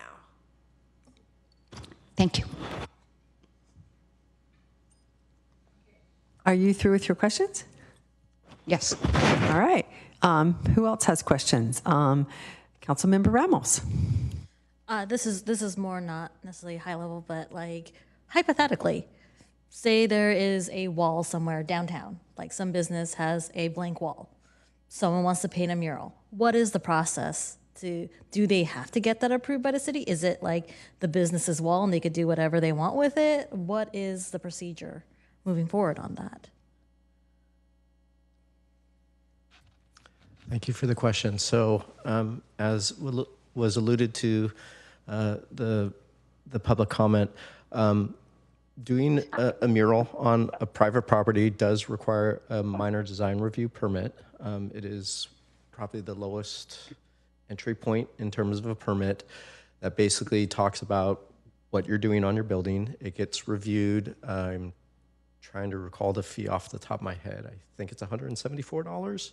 But it goes through a review process, and the review process is not looking at it from a necessary content per se, except when it's there's some free speech issues there, but obviously it can't be a billboard. So if someone is going to paint an ad, that is very different. So there is a little bit of a review process that is undertaken, and that's through a design review permit. Good evening, Council. Community Development Director Christian Murdoch. In addition, I think the mural example is sort of one type of art that you could imagine being installed. There are other types of art, sculptures, other types of panel installations. And so that review process from the city to require a permit also provides an opportunity for staff to engage with our building staff to make sure code compliance issues aren't encountered in terms of the way the art's installed on the building or covering a required exit window, for example. So there is more to this than just a bureaucratic process associated with creating art. There can be public health and safety concerns as well, depending on the nature of the installation. Do you have an estimated time frame on how long that would actually take?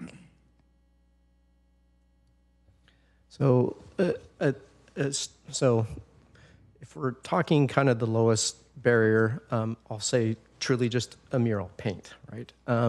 And not getting into a potential fixture issue.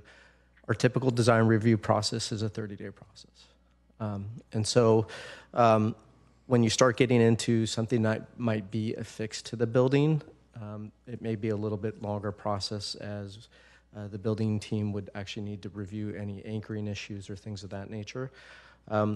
The other aspect of it is depending on where it is on the property, there may need to be an excavation or an encroachment. So if someone needs to put scaffolding on a sidewalk to paint on a building, that does require another layer of review. So it can be, sometimes it can be very easy, and then depending on where it's located and once again what the art might be, what the art may be, it may trigger a few other things. So obviously scaffolding, if you're putting it in the public right of way to access a private property, that does require some public works review.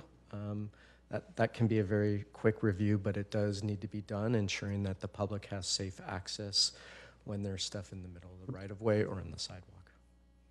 All right, thank you. Vice Mayor Matichak. Thank you. So I had a few questions, but you answered them all during the presentation. But I was wondering if this new rule impacts the ribbons that would be painted on Castro, the street itself. Is that also impacting that?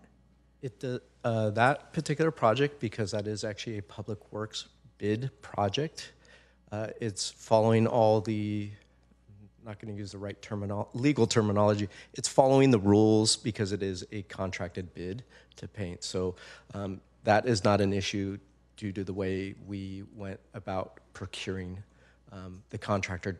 And it is a contractor that's going to paint it. It's not an artist. Okay, thank you. City Manager McCarthy. Thank you, Mayor and Councilmember Matichak. And I may need to ask our Assistant Public Works Director to provide clarification about timing. So we were intending to start the striping of Castro Street pretty soon. And I believe now, because of the potential for poor weather like last year.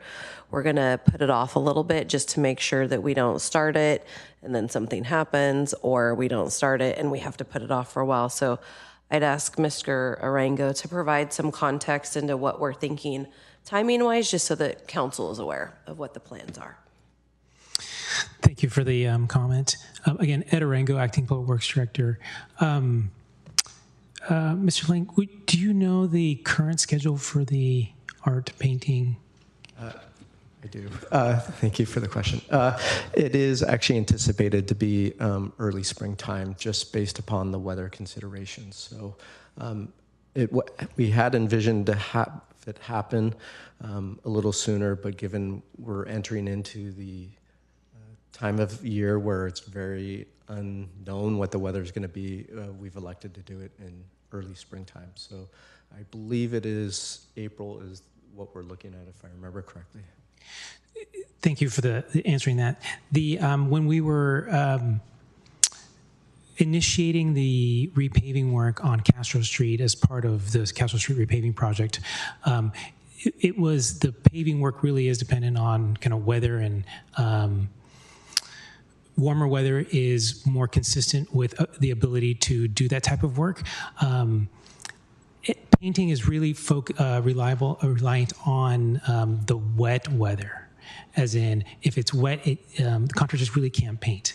But if it's dry, it might take a little longer to paint, but they can actually do it. So sounds like the schedule is going to be in April, which by that time, hopefully that our wet weather has passed, and it's just finding some dry days to perform the work.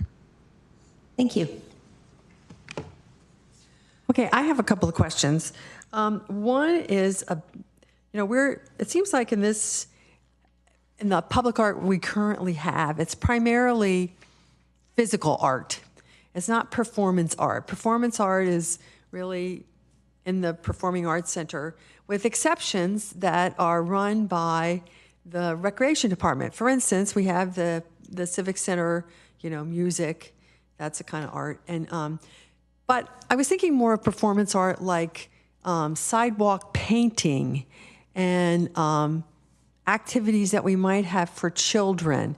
And I remember in the past we have done some of that. Is that a regular part of the VAC program, or where does that fall?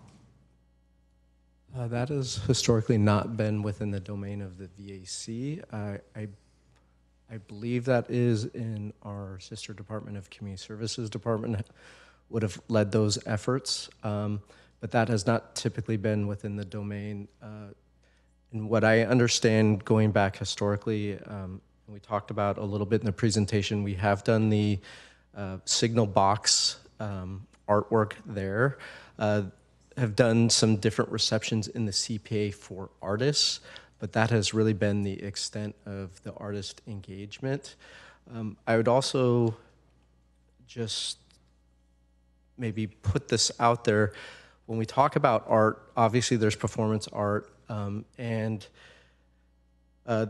when we participate in SV Creates, these worlds blend. So we have representatives from the Performing Arts Committee attend the SV Creates meetings because there is this blend between the visual arts as well as performing arts, and there's a lot of synergy there. But a lot of these art master plans that we've come across also have components of other programming. So right now, the resources and the way our program is designed for visual arts, it's tied to capital improvement projects.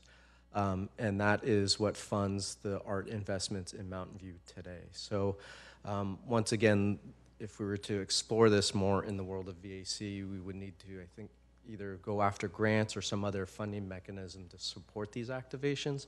But you typically see these activations in bigger programming, whether it be arts education, art activation, things of that nature. Well, we used to have every spring, I think it was, before COVID, for maybe 8 or 10 years, a chalk artist come and do it outside of the library. And it might have even been a library program. I honestly don't know. But it was really fun to watch.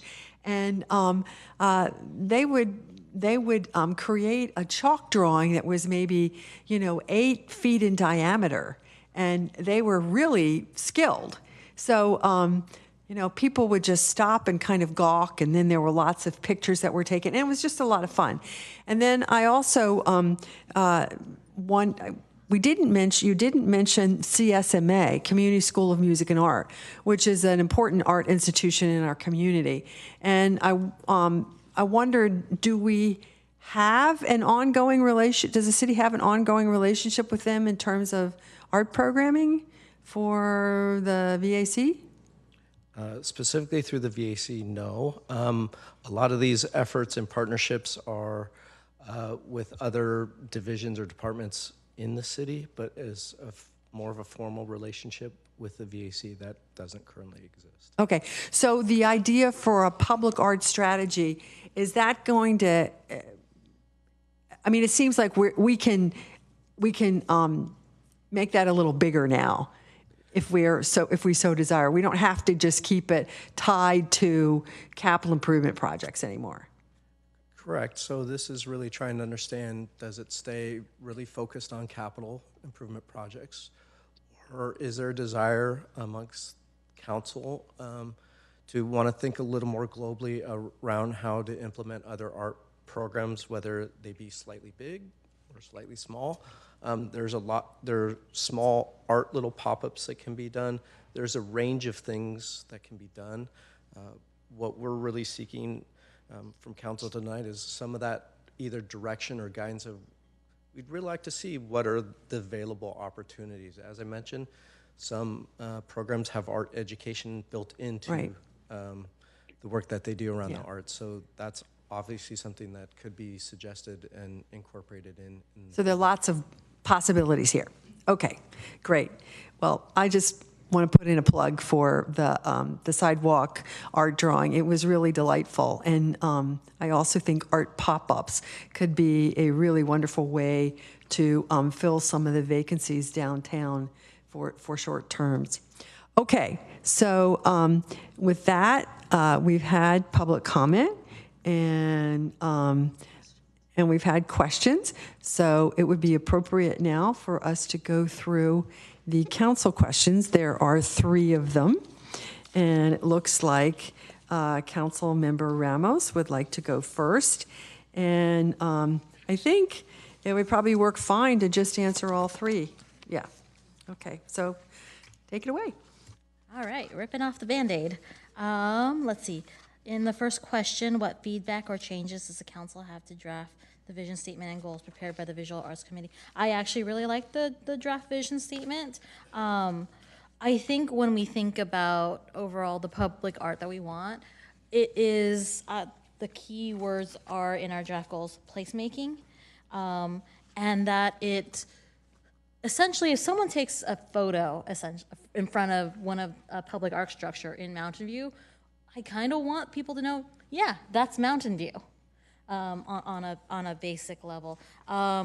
So that is kind of how I'm viewing our overall goals. And I want it integrated with other plans. For example, if there is possible integration with our economic vitality strategy, I think there's room there. We also want to be mindful. We had a case way back where there was an art project that had LED lights, and people had concerns about how it would integrate with dark skies, a possible dark skies ordinance that we would be looking at. So I would love to get that kind of out of the way as we look at our public art strategy, to have that essentially integrated in. And if possible, have, depending on where the art is, have it integrated with the nature of the area where it is placed. I also would love integration of it and just like blending it with all our other projects. Like, well, art could work here, and art could work here, and art can work here. And the other one is, as we're looking at our historical plaque program that we were looking at with our historical preservation policy, that would be, that's actually one of the easiest things I could see with art. I don't really have much of a art connoisseur vibe to me at all. But I love the stories that usually come with the art and how it integrates that way. That's what I can easily understand better. In terms of elements and projects in question 2, I would love us to have a maintenance policy and a a removal policy. The one that kind of comes to mind when there was talk about if a piece of art does not reflect the cultural values. I work in downtown San Jose, and I get on to 87. There used to be a statue there that is now like removed due to the controversial nature of it, and that was a public art thing. I would love to have a policy on sometimes community values change, and what maybe seem okay now, we over time and a historical view lens may not be okay anymore. So we should have a policy in place so that we could adapt to that. Let's see, we already have a donation policy, percentage arts. Art in private development, I'm actually curious on what my colleagues' view on that. I am more open to it in commercial development. I'm concerned about residential development. Let's see, I do want an art strategy master plan. And I think that covers it for table 2. I am curious, when I first read the admission amusement fee part, I was like, are we like charging fees to go inside Mountain View? Because that would have been really interesting. But I do like that idea. We do have some entertainment events, but they're usually tied to our Center for Performing Arts. That's my primary admission ticket item that I see here in Mountain View. But I also would be happy to have that fee waived in terms of low income access to art. So if we do have something like that, I would love to have that integrated in there. Specific outcomes you most want to achieve with a public art strategy. Primarily, I just want it for placemaking as something to really define the identity, not just of the city of Mountain View, but our individual, not necessarily neighbors, but areas inside of Mountain View. Like, you can start to see, like, downtown is an area in Mountain View. San Antonio is kind of an area in Mountain View. The Wisman area is an area in Mountain View. Something also that's defining for that too, I think, would be really nice and very good to share with our community and our cultural history and what defines us. And I guess the question is, providing public arts in areas that experience less private development or have fewer public facilities where art would be created under current policy. I think art can be anywhere. One example that I also think about, this is also San Jose, so bear with me. They did this cute little light art installation under an overpass. I don't know if it's yeah, and I think that's great. Like, it's an overpass, but it's art. So like where we have those opportunities, I think I believe in the public comments there was talk of a permanent dedicated staff for public art and a dedicated funding source. I don't know if they actually said that, but I think that was kind of implied. And having that funding source roll over year if it wasn't fully used, so that you could put it all together in big projects. So I threw a bunch of stuff there, and I'm curious what my other colleagues think. Thank you. Okay, next is Vice Mayor Matichak. Thank you. I am really happy we are talking about this. I really like public art and take every opportunity I can when I'm in other cities to check out their art. I like that Stanford actually has, as part of their Stanford app, a section on art. And they've got a lot of art. And I have not seen all of it yet. It takes a while to cover that whole campus, but that kind of inspired me to think more about art in Mountain View and how I'd like people to have a similar experience here as they can have at Stanford. In terms of the specific questions, the vision statement, I like the words that are there. I would just kind of put them in a different order because to me, a vision statement describes the end result. It's what we're shooting for. It's the picture we want to paint of sort of the end state of all of our efforts. And so I would flip things around a little bit and say, Mountain View is an art destination that, with diverse public art that enriches the city's innovative and creative culture and enhances the vibrancy and economic vitality of our diverse community. So same words, just kind of in a different order, but it paints the picture of what the city should be, or the art in the city should be. And then in terms of the goals, I've always, when I've worked with goals, used the rule of thumb that they have to be measurable and they have to have some sort of time commitment to them and be fairly specific so that you know whether or not you're reaching your goals. And the ones, the draft goals I thought were too general for me. I don't know if we'd be reaching them or not. And I do want to know. I want like milestones and tangible things we're shooting for. I did not come up with a list of goals because I thought that should be something the VAC should do. But I do want them to be measurable and time-based. And I can think of some, like if you had a map and you see there's sections of the city that don't have any public art, you know, one goal could be within the next 5 years, we want 2 pieces of art in this part of town. And then we're working toward that goal. Question 2, I love the table. Thank you for putting that together. It was very clear. And I'm supportive of all of the elements that are on that table. I had watched some of the VAC meetings when they were talking about some of those items.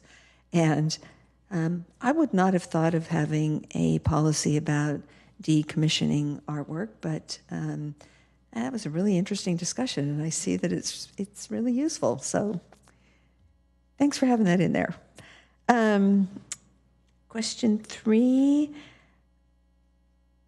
I want to make sure we have art throughout the city. I think every part of town deserves to have things like that that people can enjoy. And they are kind of, in some parts of town, kind of close together, whereas I'd like to make sure they're spread throughout the city. So then when you're running around Mountain View to see all of our art, you see all of our city. I also think it's very important to have diversity in the type of art, and that can be along so many different lines, like cultural diversity, functional art versus standalone art, the topic diversity, art incorporated into buildings, art incorporated into other structures, the style of art, modern art, that kind of stuff. There's so many different ways art can be diverse, and I would like to see that throughout our community. I know I always take the opportunity to show developers when they want to talk about their project, how they can incorporate art into what they're proposing. And I often show them art that's built into a building. Palo Alto has some of that, and I think is really nice. As well as, I've seen pictures where even a brick wall can be really interesting, like on the edge, or a handrail can be artistic. So I'm always showing those pictures to them let's see, how many of those? We'll see how many of those come to fruition. But again, a lot of diversity.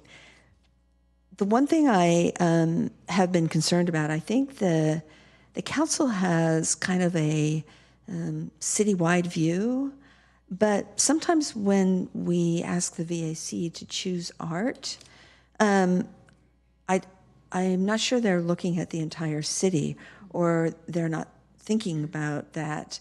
And so I kind of feel bad sometimes when it comes to council and we say, oh, well, we have too much of that in the city. And they say, oh, well, we were trying to diversify it, among the parks or something. So I want to make sure we're looking at the entire city. And I'm wondering, is that something the VAC, like would all the art go through the VAC, or would we have a dedicated staff person that is taking a citywide view? Because I think that's really important. And so if not everything's coming to council, then I think we need to make sure it's either the VAC looking citywide or we have a dedicated staff person looking citywide. While I love, birds, we have a lot of art around birds. So we need some diversity in, yes, the wildlife in our art. And again, I also think the same thing when it comes to organizations that we might work with. I want to make sure somebody that's got the background, the professional experience in art is working with them to make sure what they might be doing in our city, if it's not going through the VAC or a dedicated person, is what we want it to be. And let's see, what else? I think that's it for now. Thanks. Thank you. Councilmember Hicks. Thank you.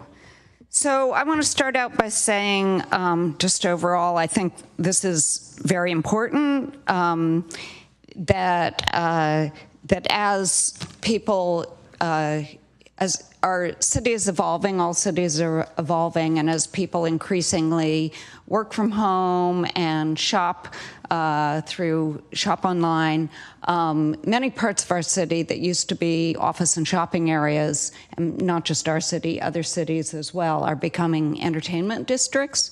So the arts component, the public arts component of what we do in various areas, whether it's our downtown, Moffett, North Bay Shore, East Wisman, village centers, I think that's an important draw. And in fact, that was one of my big takeaways when I was mayor and met with other mayors. A lot of cities were talking, a lot of the mayors I talked to were talking about that, whether it was Santa Clara, the city of Santa Clara saying they don't have a downtown anymore, but they're going to put in a major pedestrian-oriented arts and entertainment area, or whether it's Sunnyvale, which we had a gentleman from Sunnyvale really capitalizing on that in their new downtown. Palo Alto, I guess, has 2 or 3 arts-specific staff members.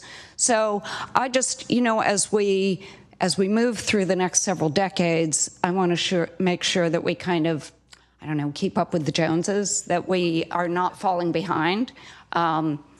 In terms of the way we develop.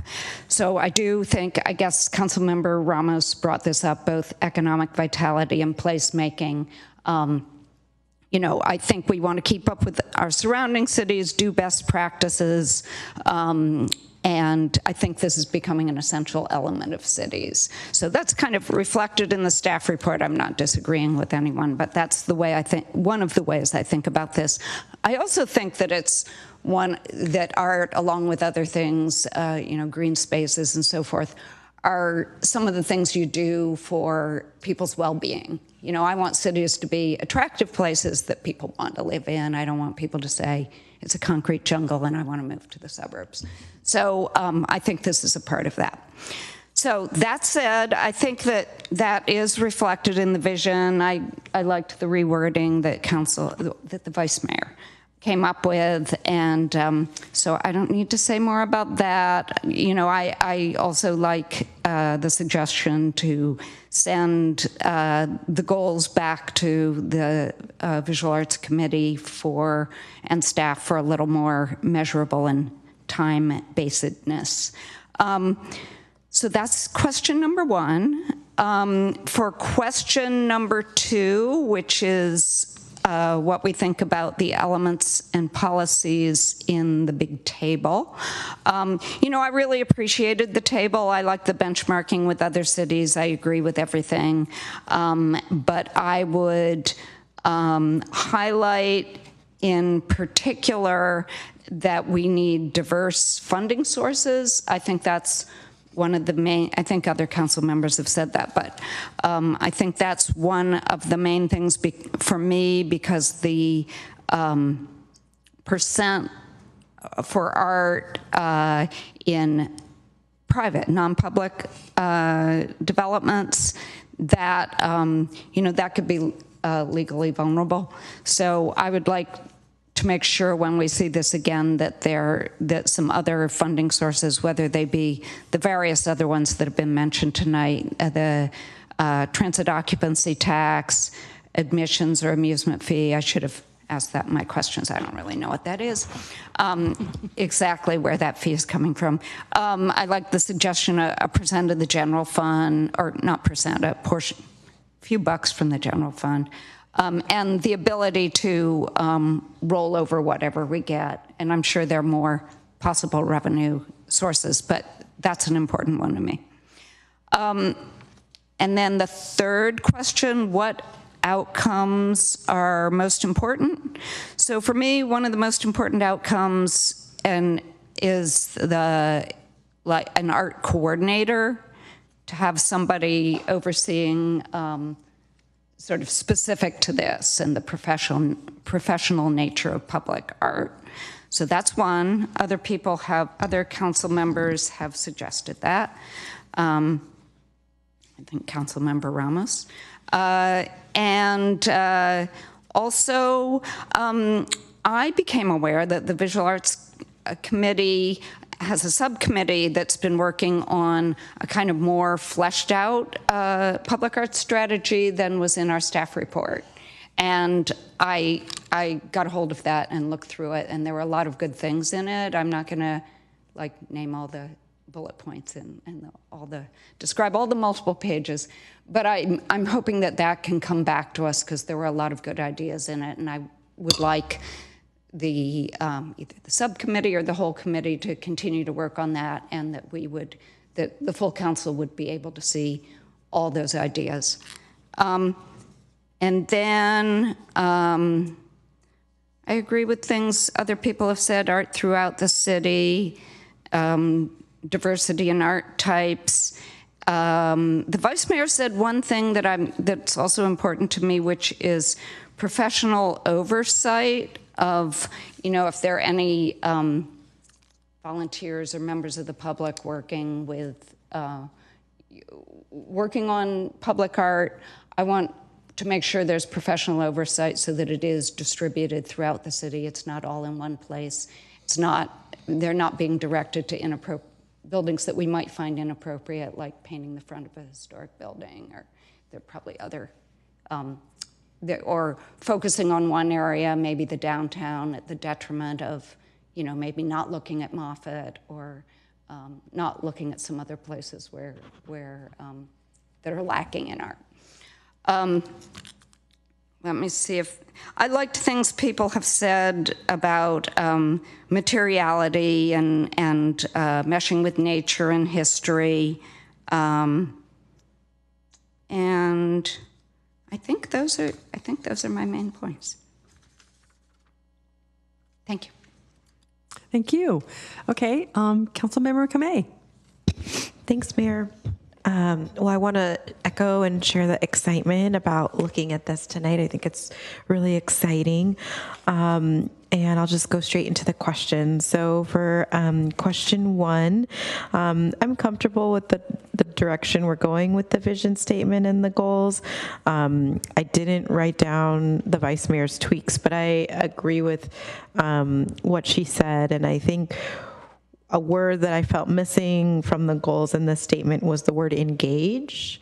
I really feel like the public art should engage with the community, catch the eye.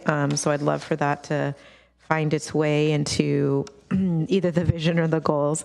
For number 2, for the table, I'm comfortable with the direction we're going in with the table. The only thing that I thought not listed or that we could consider was partnerships. How do we leverage support with partnerships, whether that be with local nonprofits or artists? I think the mayor was talking about CSMA. I think that might be something we could include in the table, especially as we're trying to address some issues like cost. Would those collaborations be a way to bring something maybe even greater working with them than alone? And then for question 3, I think the specific outcome I'm most hoping to achieve with the strategy, at least the strategy part, is that there's some guiding principles. I think over the years on EPC and on council, we've talked about parks or projects, things that felt one-off, and I'm really looking for a set of guiding principles where we can look and everything, it can be like a home base. So I think that's what I'm hoping the vision and the goals will put forward. A specific example I'm thinking about was most recently at CTC when we were talking about the transit center and the proposal for the public art at the transit center, and trying to make sure as we're looking at different locations, the type of art in those locations. For the transit center, it's going to be much more visible and heavily trafficked than perhaps a community park. And really, I think taking that into account with the type of maybe submissions that we're seeing or what gets forwarded onto council is helpful. And I think another area that I've liked is when sites can pay homage to the history of the location. So I'm thinking of Wyandotte Park and the art that we have there, right? Yes, the chickens. And then the other with the owls and the bees. I think that was fun. Yeah. So I think that those are some things to think about. Mountain View has such a rich history. We have our historical association. We have our collaboration with the library. I think those people are always curious about learning more about the city that they live in. And I think that's where I was talking about the engagement. Sometimes if the local art reflects the history, it's just one other really great way for them to learn about Mountain View. And then I agree with the comments of the variety of elements. I think paint, mixed metals, etc. I'm looking for I think some variety there. I don't know if it extends to LED lights, but I do think there's some interesting things that I've been seeing. In San Jose Airport, they have some contraption when you look up, and it's affected by, I think, the weather. Yes, so I think moving in that direction would keep us, I think, as Council Member Hicks was mentioning, up with the Joneses if we look at various elements. So thank you. Thank you. And now Council Member Abekoga. Thank you, Mayor, and thank you to staff for bringing this forward. I really appreciate the chance to look at art in a more holistic perspective. So this is really interesting and exciting. I do, with the questions, yeah, I appreciate Vice Mayor, it's like how you came up with the vision statement. I actually think it's great. So I would totally support going with that.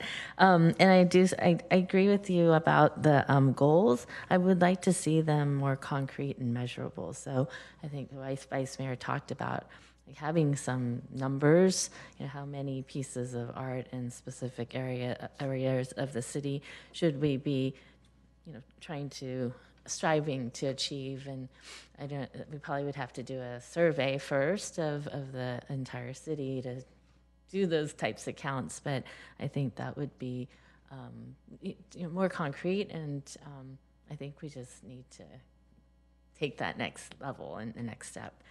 In terms of the table, I definitely support all of the items.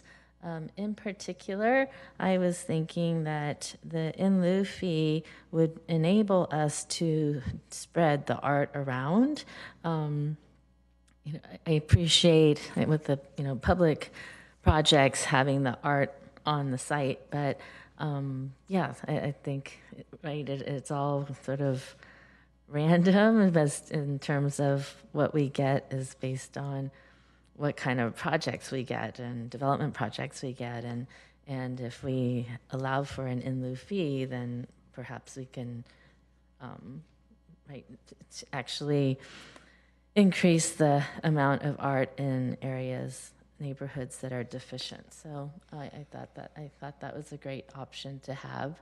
Also, the maintenance policy, that was something of interest because I was thinking about one of the earlier art pieces that I remember dedicating, and it's over in Shoreline Park, and that's the metal birds. And they're looking a little tired, frankly.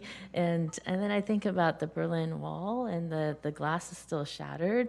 So I was wondering when we're going to repair that. So I would like for us to look at maintenance and repair and whatnot, so that we can preserve these art projects for as long as we can, as well as decommissioning some projects as they become maybe obsolete or not with the times. In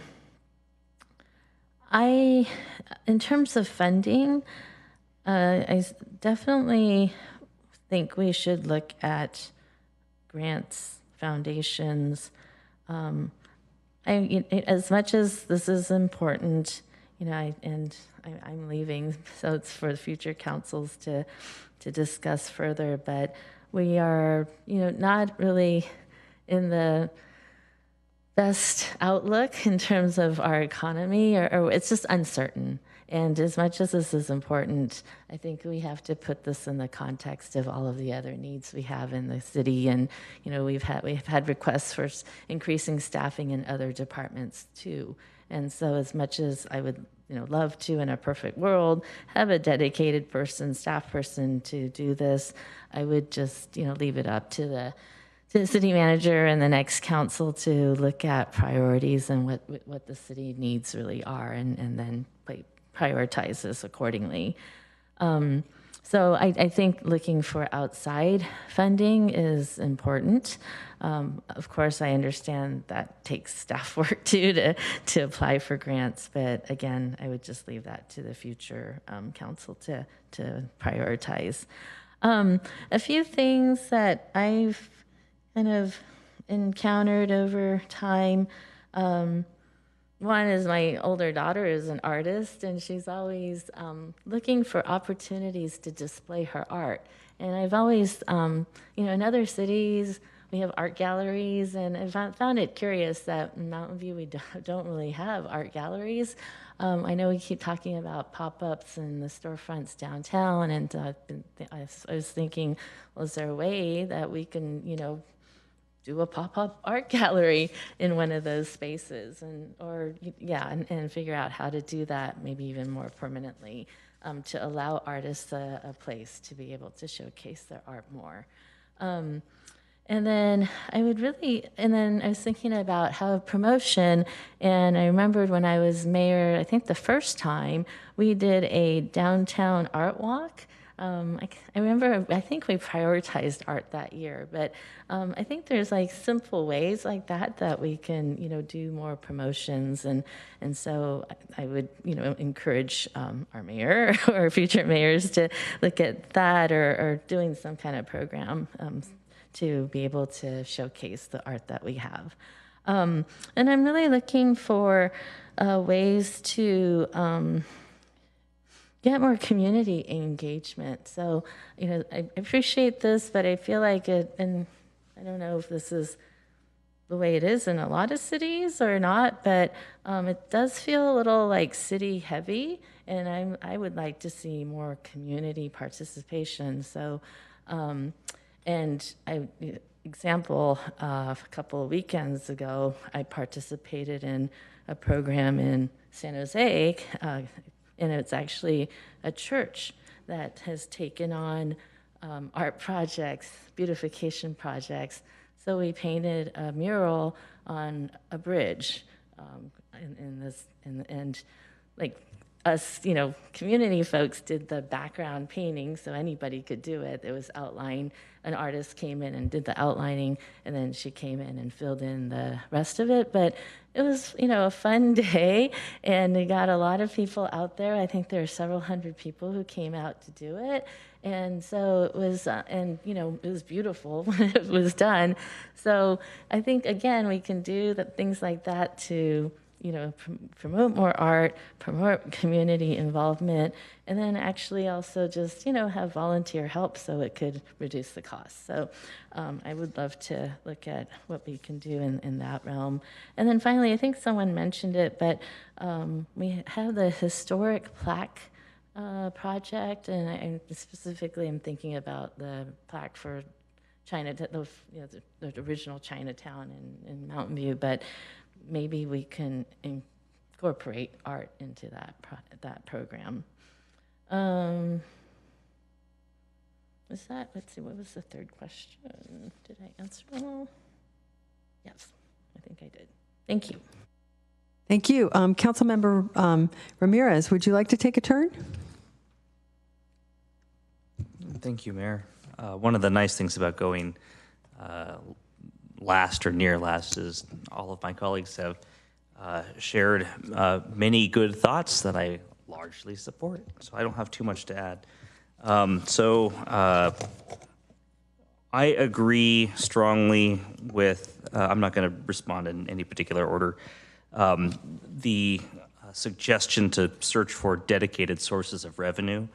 I think the terms used in the staff report were opportunistic and ad hoc. That is currently the strategy we use to secure public art. And a dedicated source of funding can reduce that and guarantee, as several of my colleagues have said, that we can allow for public art in areas of the city that don't currently enjoy that opportunity. I am somewhat agnostic on the source of funding. I'd like the idea of exploring several of the ideas that were included in the staff report. Some of them are probably just not realistic or feasible because they may require, so the income tax idea, probably a little bit more challenging for us to pursue.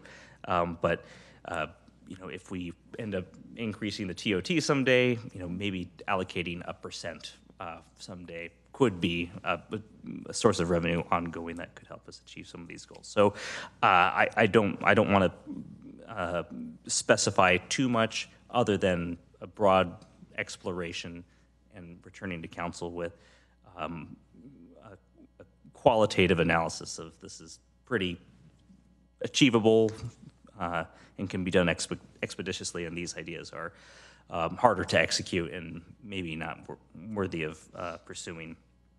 I also feel that the council does a lot of stuff. And I sometimes resent having to go through staff reports about things like approving visual art, not because I don't care or don't have no interest, but I feel like some of these things we can safely delegate to authorities like the Visual Arts Committee. I don't know anything about visual art. I studied music, and I don't understand visual art. I trust the folks that we appoint who have technical expertise on the matter to tell me what makes sense. Giving a budget and some strong guardrails through a policy makes sense, and just having the Visual Arts Committee and staff figure out for projects within a certain range of or certain cost, I'd be comfortable with that, and I think that should be something that should be explored as part of the public art strategy. Same thing with dedicated art staff. I know you're busy, John. You have a lot of stuff to do on on your list, right? The economic vitality strategy, chief among them, right? And so is it worth your time doing this? I mean, it's not that it's unimportant. It's just I have a strong preference that you work on other things, you know? So if it's within budget, if it's something that, you know, the dedicated source of funding that we identify could allow for, you know, an art person or someone who does artwork half-time, you know, and maybe the other half of their time is spent on other economic vitality strategy execution items, I think that'd be worth exploration too. Aside from that, so comfortable with everything that staff has suggested be included within the art strategy. We've talked about, without naming them, Thomas Fallon and Christopher Columbus, people that we are no longer desiring to put into statue form in prominent locations of our cities. So having a strategy to remove that kind of art makes sense. I appreciate the suggestion to make sure that maintenance is a component of that, as it should be for every capital improvement that we pursue. And then the vision statement and the goals, I think, are good. And I agree always with the suggestion that our goals be measurable and otherwise quantitative. So whatever that might look like, I'm open to suggestions. But those are my thoughts. Thank you. Thank you for sharing all that. Okay, so I get to be last. It's one of the joys of being the mayor. And hopefully I can be last and sum up a little bit. Vision statement and goals. I think you've heard loud and clear from everybody, and I certainly concur that this is a good vision statement, basically. And but we would like some measurable goals that we could, you know, all say. I think also, you know, goals kind of, especially measurable goals, they sort of function as deadlines, you know, and they're very good for spurring people to get to action. So I think they're valuable. They're very productive as well as telling you what you've done. So I like that. I do have an addition to Table 2. As my colleague, Councilmember Kamei said, I think we need to add a column on partnerships. And that could be things like CSMA. It could be private-public partnerships, all sorts of possibilities. And then another one, I think we need to have a partnership. We need to have a column on how do we want to use volunteers. And I think Councilmember Abekoga really brought that up when she talked about engaging people in art. People really enjoy making arts, and sometimes we call it crafts. But anyway, I think that there's a great deal of pleasure in that. And it's also something that's really good for our mental health. And it's kind of, you know, the other side of the tech brain that we have a lot of around here. And it's really important to have a balance for that in our community. So I think the use of volunteers is really important. Another thing I wanted to reiterate is the need for a dedicated source of funding. I think that's a really good idea. There were quite a few suggestions in here. I don't really have strong, I think grants should certainly be one of them, but I also feel like one of them should be something that we can, you know, we can count on, like a part of the TOT or something like that. I think that's a great idea, but certainly open to suggestions. I'm sure there are lots of suggestions. I do think that we should have dedicated staff on art.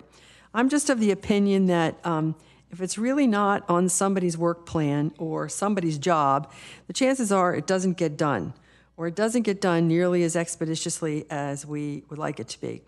And also, I think that there's a great deal of expertise involved in art, and also in sort of curating art. We're not really going to be the person who is the artistic director or even the VAC. They're not making the art.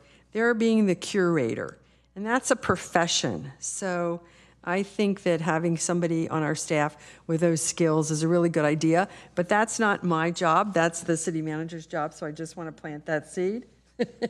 And I think it would be a good idea. And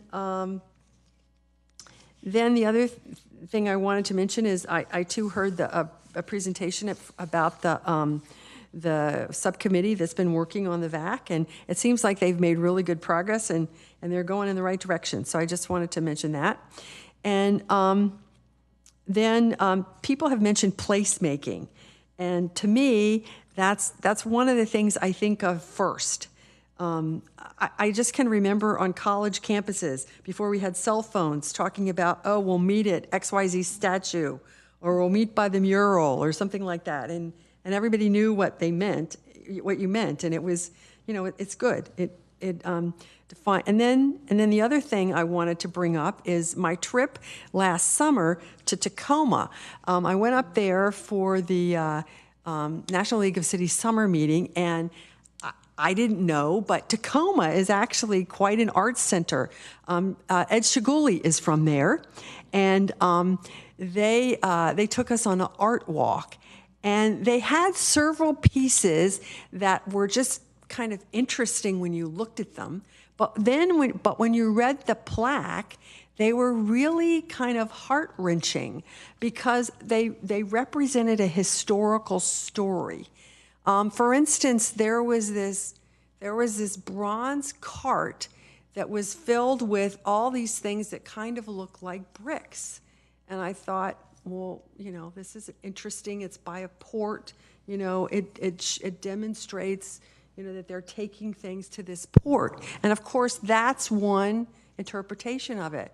But what that really was, when you read the plaque, it was the story of many of the early Chinese immigrants that came to build the railroads and the port, and they left their families and they wanted to be buried in China. So they were literally shipments back of these little boxes of these remains. And so, I'm never going to forget that. It was just such a gripping story. And so I would hope that there will be some stories that we can tell about Mountain View through, artistic methods that are really, really pretty amazing. For instance, I love that silicon piece that we have in the north, in San Antonio.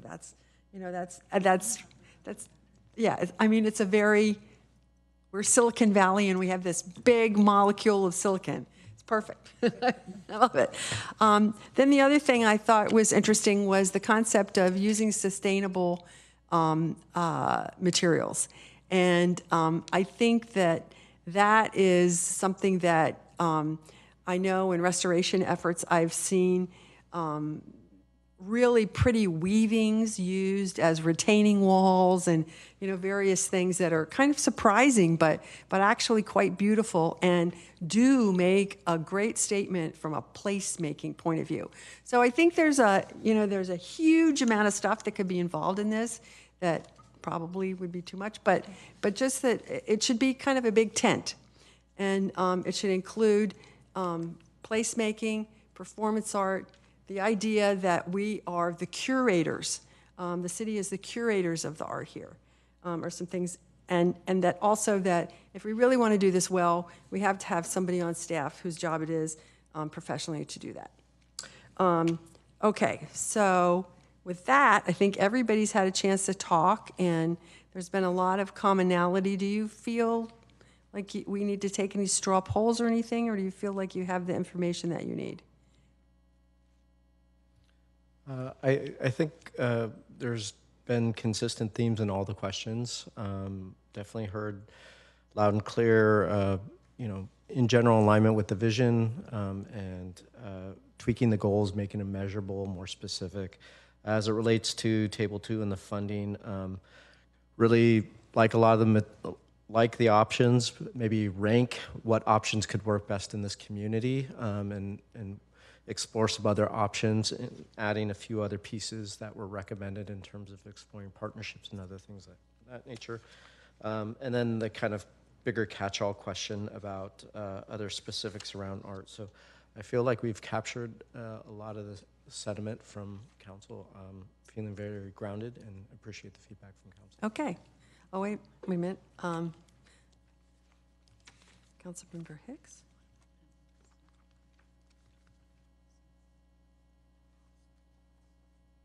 Oh, what about the idea of dedicated staff? Most people have mentioned that. Yes, that shows up in 4 places, so Okay. yes, we do have that. All right, great.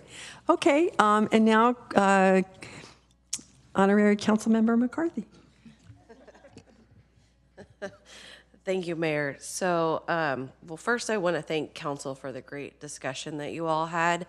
This has been a subject I think that we have been seeking to bring forward for quite a long time. So I'm glad that we're finally at this point. And I think that we have a lot of really great opportunities to look at doing some new things. And this is really going to help build on the Mountain View of tomorrow and what we're really trying to do in the future. And then lastly, I just wanted to put a plug in for an amazing art program that the city does participate in, which is through our fabulous Stevenson Elementary, which has an arts-focused sessions at once in the fall and once in the spring. And for those of you who don't know, the entire elementary school, essentially, like I mentioned, once in the fall, once in the spring, every student is assigned a different art medium that they participate in, starting in kindergarten through 5th grade. And it's everything from print work to photography to sewing, weaving, painting, dance movement. It's just a variety of different types of art. And they come and display everything that the children have done twice a year in the rotunda of our city hall. So I just wanted to put a plug in that maybe we can also add something to this list about engaging children in the community with what we're thinking about for our public art strategy, because that's just a fantastic element of Stevenson Elementary, and I'm so happy that the city can also participate in that. So I just wanted to put that plug in as well as part of this. Thank you. Thank you. Okay, so I think that brings us to the end of item 6. And does the council want to make a brief, we have 3 more things. I don't think one of them will be a little long, but not too long. Should we take a break or should we just keep going? Power through. Power through, all right. But we have to vote. Is it past 10? Not yet. Okay. Well, since we're at a stopping place, let's just go ahead and vote to go past 10. Do I have a motion to go past 10? Yes. Second? Okay, we have a motion and a second. Any discussion? Vice Mayor Matichak? No? Okay. All right. Okay, with that, let's have a vote.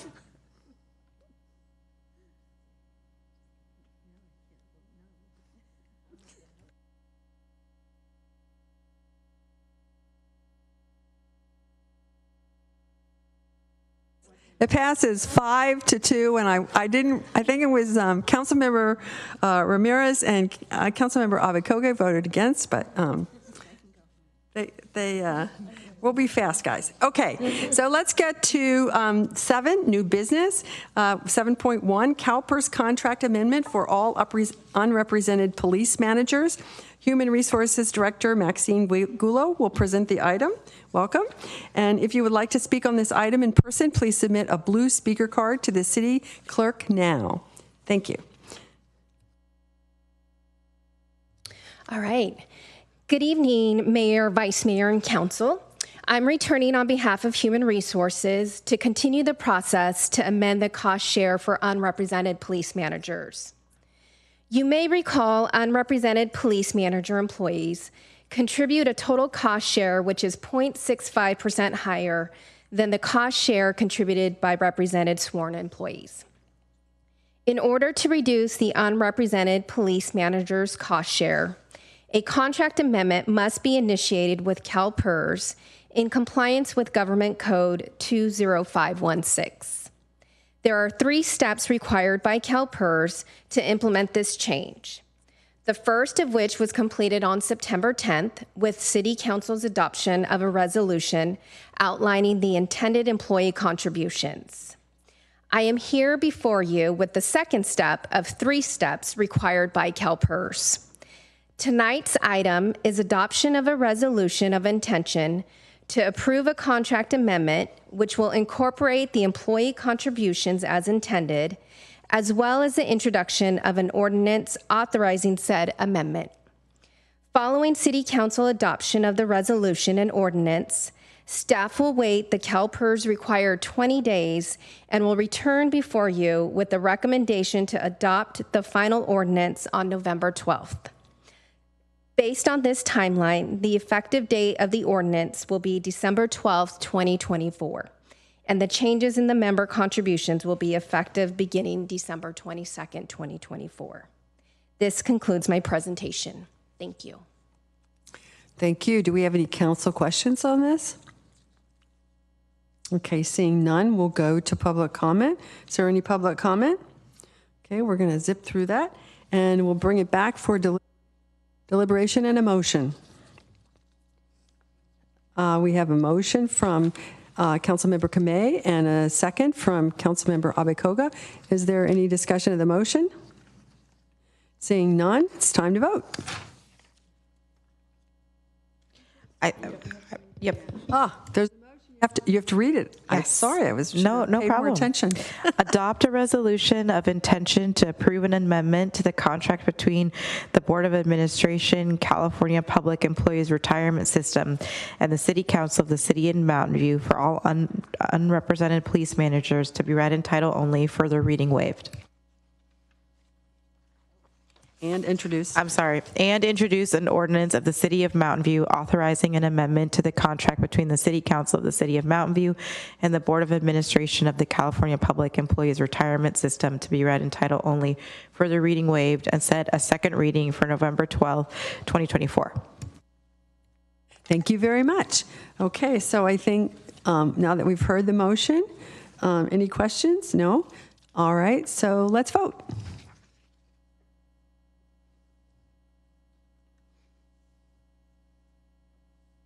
The motion passes unanimously. Thank you. All right, so with that, we can move on to item 8, which is a public hearing. We have 2 items under this evening. The first one is related to downtown business improvement areas and allocation of 2025 business improvement area revenues. Councilmember Abekoga, do you have an announcement to make? Yes, thank you, Mayor. I am recusing myself from participating in any discussion or determination about the downtown business improvement areas 1 and 2 due to the proximity of personal residence to both improvement areas. Thank you. Thank you. Councilmember Hicks, do you have an announcement to make? Yes, I'm also recusing myself from participating in the discussion about the downtown business improvement areas 1 and 2 because of the proximity of my residence to both improvement areas. Thank you. So you get to take a little break. And welcome back, Economic Vitality Manager John Lang, here to present the item. And if you would like to speak on this item in person, please submit a blue speaker card to the city clerk now. Thank you. Good evening, Mayor, members of council. John Lang, Economic Vitality Manager. I have just a few brief remarks.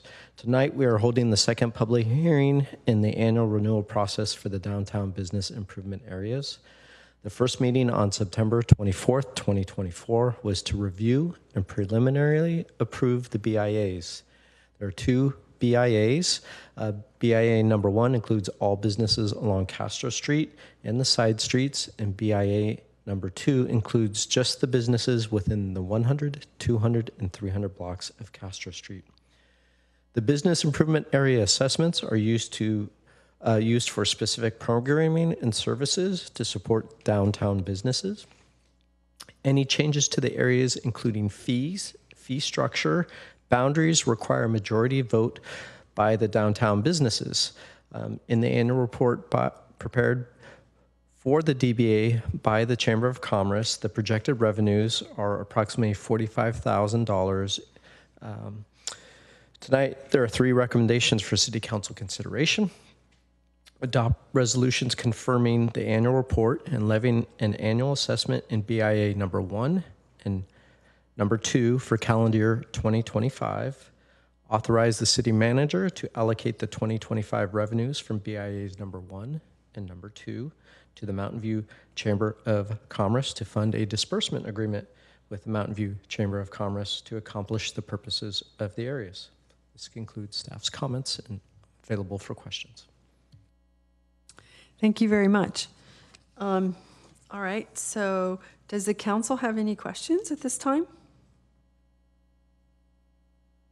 I don't see any. So would any member of the public joining us virtually or in person like to provide comment on this item?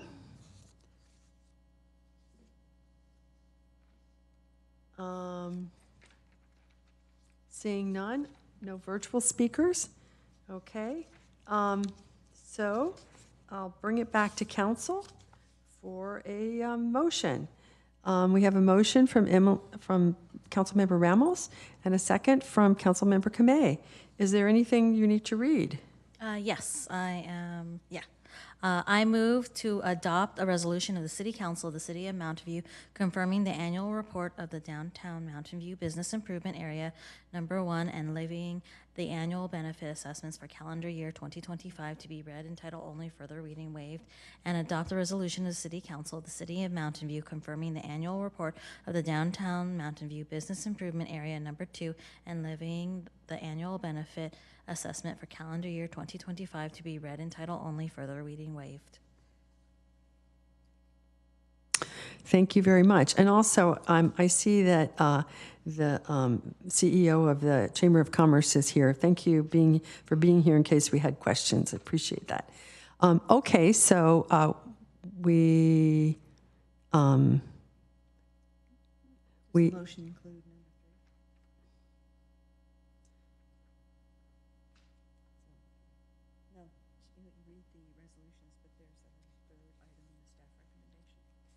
Does your motion include that? Does your motion include the third, the staff recommendation as well? I move the staff recommendation. Okay, excellent. All right. Okay, so with that, are there any more questions related to this? No? Then it's time to vote.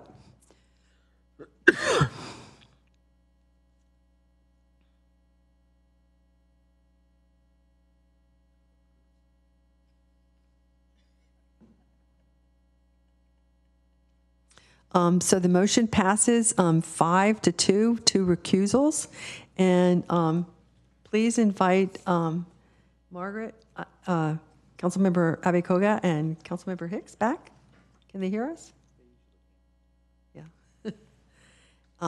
Okay.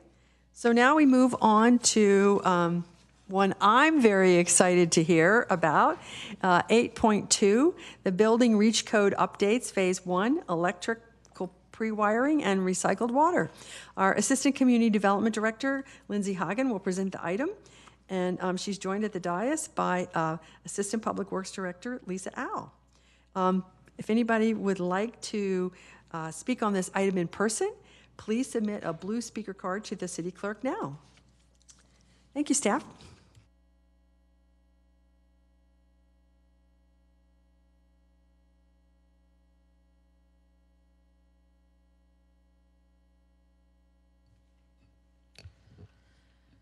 Good evening, Mayor Showalter and council members. I'm Lindsay Hagen, Assistant Community Development Director, and I'm here tonight with Lisa Al, our Assistant Public Works Director, to present to the council the item before you, the Building Reach Code Phase 1.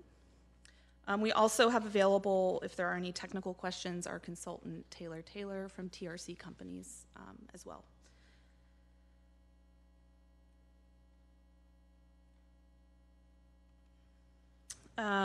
To provide a little background of how we got to tonight's meeting.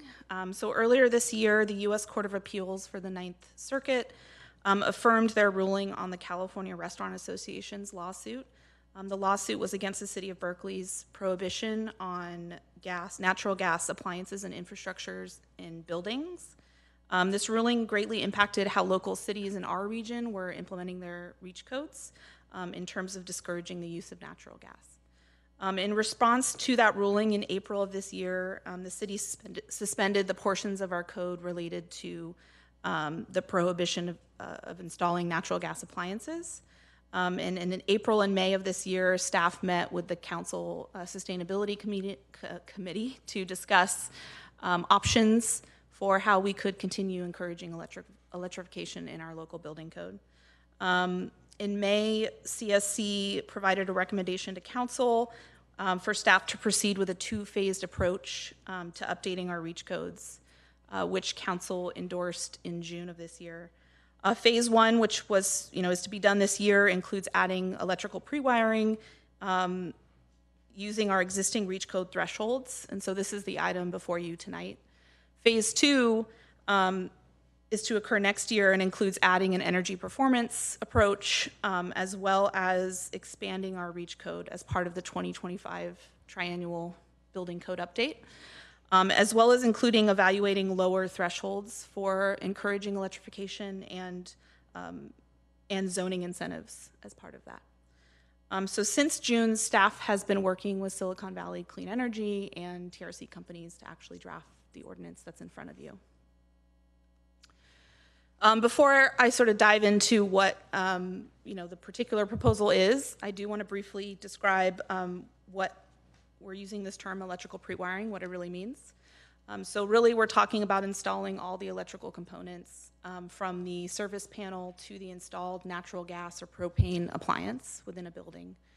So that includes installing all the electrical lines and conduits, installing any receptacle or outlet, labeling the voltage, dedicating space on your service panel and a label for that future electric appliance, providing adequate interior or exterior space for a future electric appliance, and planning for a future electric appliance in the actual construction drawings that are submitted.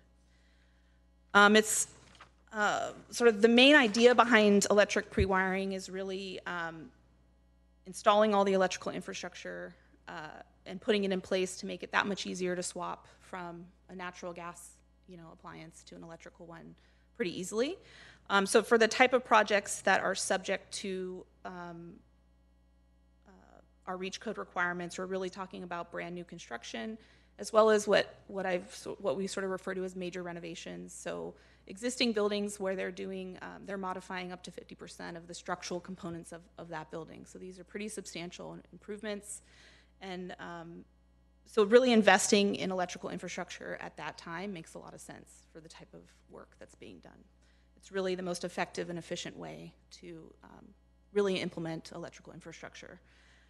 The other important piece to keep in mind as well is electrical pre-wiring is not a new concept. It's already in the state building code. So really this is about expanding what's already at work in the state code.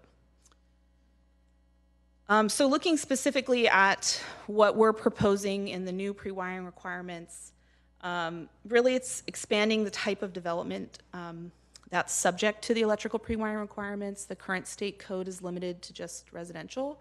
And so staff, as part of this package of amendments, is looking to expand it to all development types.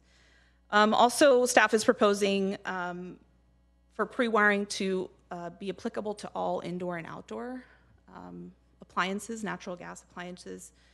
And then for certain types of appliances, requiring the applicant show location and dimensional information on their construction plans for accommodating electric appliance, just to demonstrate that there is pre-planning occurring as part of a transition or future transition.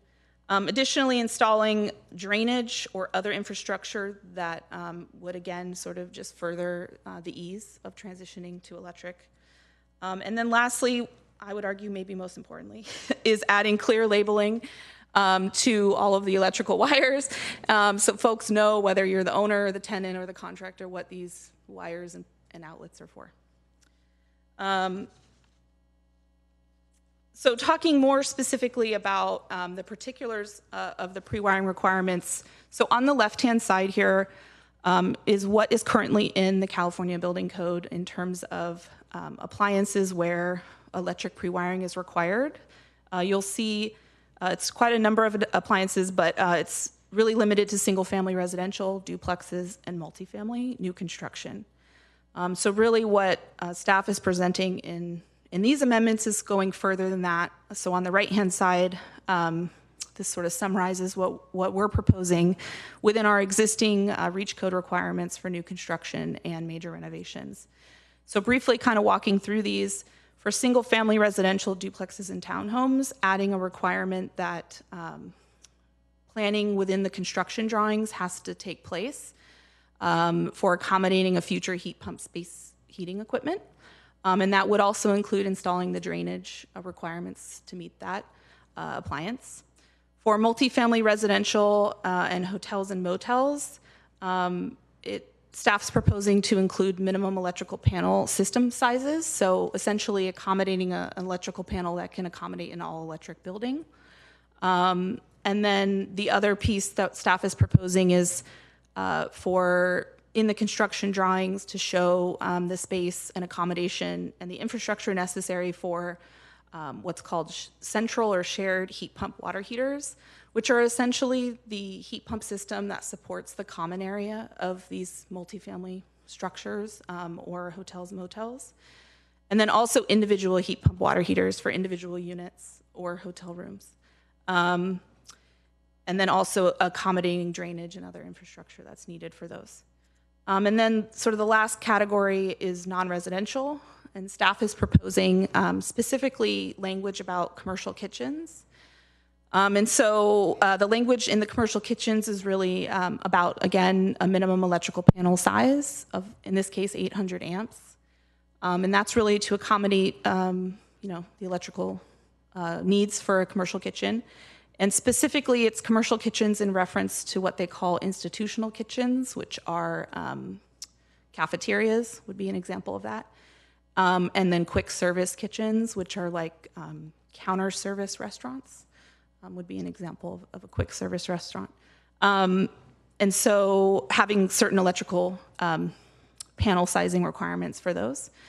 And so with the commercial kitchens and with the central and individual heat pump water heaters with the multifamily residential, I do want to mention that those two aspects of the proposed amendments are actually directly from the California Energy Commission's recommended and endorsed language that they endorsed last month and will be part of the 2025 triennial building code update. So essentially staff's proposing that we would be adopting this essentially a year early and start sort of putting it in play.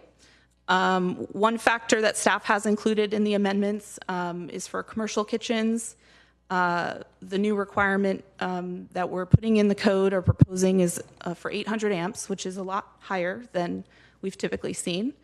And so as part of the transition and because we are early adopters, we have put into the code some flexible language that allows us to consider building permits where a customer could demonstrate that they don't maybe need a full 800, but they could service their whole building on a maybe less amp basis. So we provided that flexibility just because it is such a big jump, and we think we need a year to kind of get people sort of ramped up to the new code.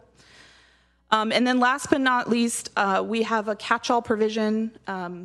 No matter the development type, if you install a gas or a natural gas or a propane appliance, you have to pre-wire.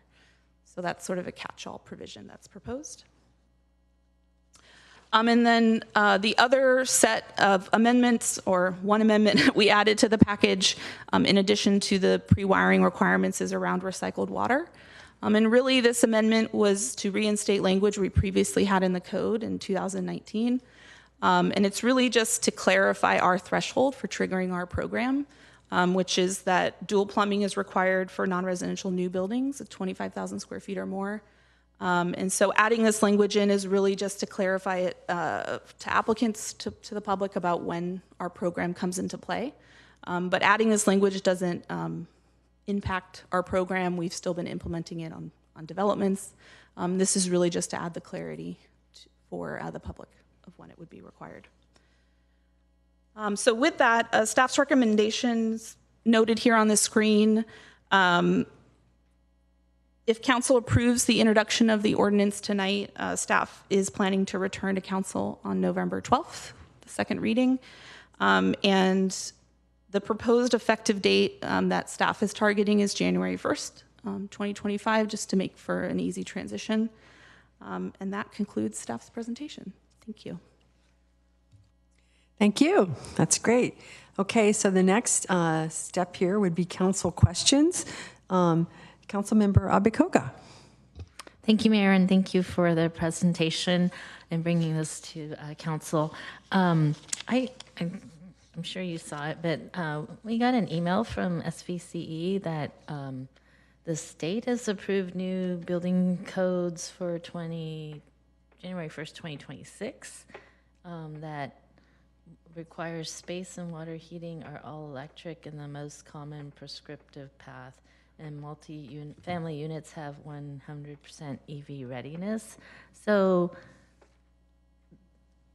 I guess what would our 2025 or this, how would this dovetail into the new building codes?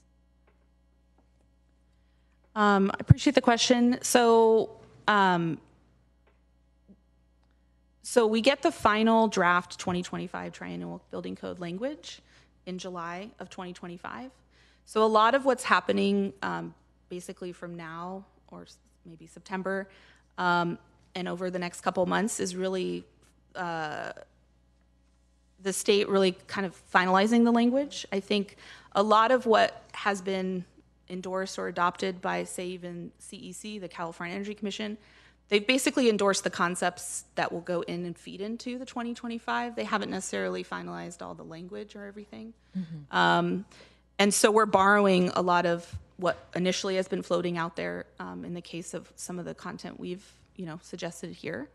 But I think to your specific question about how this all dovetails, I think really over the next 6 months is when a lot of the heavy background work happens between city staff, Silicon Valley Clean Energy, and our consultant team to kind of like iron out what are really considered new REACH code items, what become part of the base code that then we don't need to put in our REACH code. So a lot of that happens in this sort of next stretch of time.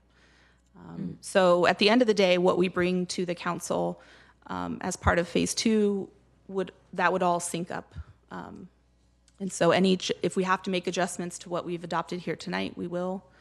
But that's really a lot of the work that happens in 2025. Yes, then pre-wiring essentially would just make this new base code easier for folks to achieve, right? Yeah, so if someone had to do a project now that subjects them to pre-wiring, then yes, they're putting all the infrastructure in place to make it that much more easier for when their appliance, their gas appliance, breaks or they want to change it. Come when a lot of these new regs come into place and when the new supply shift happens in terms of gas appliances maybe not being as readily available in some cases. I think that's where pre-wiring in advance really will help folks make that transition a lot easier. So yeah. And then do we cover EV readiness on this as well? So our REACH code already has pretty extensive EV ready. In fact, we've had EV requirements in place that only now in July did the state code start catching up to what we already adopted. Yeah, definitely the state is behind us, but it sounds like they're finally starting to catch up. Okay, thank you. Okay, any other council comments, questions? Okay, so I'll open up the public comment. I thought I saw one person virtually. Is it? No? Okay. All right. Then no public comment. We'll bring it back to council for. Mayor, they just raised their hand again. Oh, yeah, he's back. Okay. Tim Mensalvez. Are you there? You have 3 minutes to speak. Hello, everyone. Yes, sorry, I didn't realize my Zoom name is incorrect. This is Taylor. I am with TRC. Just wanted to add a couple supporting comments to what Lindsay shared, as I've been helping the city staff prepare the technical requirements of this REACH code. So I'll come over under public comment. That's okay. I just wanted to note that in regards to the 2025 Energy Code language, that language is finalized and adopted by the CEC, so we know what to expect come January 1st, 2026. And it is correct that on the single family side for water heating, we will now see a change where that is prescriptively required to be a heat pump water heater. So that is awesome. We're all very, very excited about that change. And as Lindsay mentioned, these pre-wiring requirements will help support that for anyone in the future who is going through an equipment change or replacement. I did also want to mention, in terms of future facing policies for Mountain View, there are still plenty of opportunities on the multifamily and non-residential side. So just wanted to make that clear as well, that we can review those opportunities in more clarity in the future and looking into 2025. Thank you. Okay. Does anybody have any questions for our consultant? No? Okay. So I'll bring it back to council for comments. And I just want to say thank you to staff for bringing this to us and being so thoughtful about it. I also think that even though what we're only requiring is pre-wiring, I hope that it also functions as an incentive, because if you have to put the wiring in anyway, maybe you just will go ahead and be a little more inspired to put in the electric appliance in the first place. So that's my hope. Councilmember Hicks, did you push your button? Well, I was making a motion in support of the staff recommendation. And I second what you said. I hope people will go all electric with all the hot weather we've been having and the hurricanes. I think it's time. So I have a second. Are there other people who want to comment, or should I just read it into the record? No, go ahead. Go ahead and read it, please. Okay. This is a motion to introduce an ordinance of the City Council of the City of Mountain View adopting required findings, amending Chapter 8, Buildings, of the Mountain View City Code to adopt local amendments to the 2022 editions of the California Green Building Standards Code and the California Plumbing Code to add electrical pre-wiring requirements and to make clarifying changes to recycled water requirements, and finding the amendments to be exempt from review under the California Environmental Quality Act pursuant to CEQA guidelines sections 15061B3 and 15308 to be read in title only, further reading waived, and set a second reading for November 12th of 2024.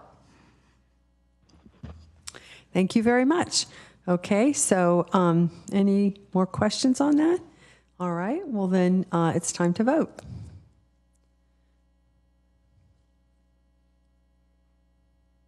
And that passes unanimously. Great. Okay. That brings us to item 9, which is council committee reports. Does anybody have any that they want to share? I have a couple. No? Councilmember Kamei. Thank you, Mayor. I just want to share that I attended the League of California Cities annual conference last week from the 16th to the 18th. Thank you to the city. I want to give a special thank you to Assistant to the City Manager, Christina Gilmore, who accompanied me there as I ended my term as Peninsula Division President. And there's going to be, I think, a couple of items coming soon from Cal Cities. There'll be a resolution. I got to serve on the resolutions committee, but the board has to vote on it. So more on that very soon. Thank you. Thank you, and thank you for taking the time to do that. A couple things. October 10th, we had a CNC meeting for the mobile home parks at the Senior Center, and it was really nice to see that there were there was representation from all of the mobile home parks who attended. So it was a good meeting. On October 11th, I attended Valley Water's Unhoused People and Environment Summit at the Santa Clara Convention Center. And Valley Waters has gotten a little, they're very interested in keeping homeless encampments out of creeks for lots of reasons. And they've gotten some special state legislation to allow them to support interim housing. And they are interested in doing interim housing, like tiny homes, on their property. So I don't know if we have any Valley Water property in Mountain View. I don't think we do. But if we did, it would be something to think about. What? Yeah. Well, along the creek. That's not necessarily good. Oh, there's homes. Yeah, there are those homes. So anyway, that's interesting, and we should stay tuned because they're also going to have grants, and we might be eligible for some of those grants. The first of my mayor visits was on October 16th. I went to visit Crunch Labs, and that is the home of famous Mark Roeder, YouTube influencer, who makes all sorts of YouTubes related to STEM toys. This Crunch Labs makes STEM toy kits, and they're also developing a physical science curriculum for K through 8th grade. So this was really fun. There were also some permitting issues that the Economic Vitality Director, John Lang, was able to help them with, get them in, steer them in the right direction. On the 17th, we had a really important meeting at BCDC. We had the public hearing on the Regional Shoreline Adaptation Plan guidelines. And these are the plans that every shoreline city and or county will need to put together related to their sea level rise protection plan. And I want to thank Raymond Wong and Lisa Aw and Danielle Lee for helping me get ready for this meeting. They had really combed these guidelines. It was a 200-page document, and they were really helpful in figuring out what my comments should be, and we put together a formal comment letter for the city.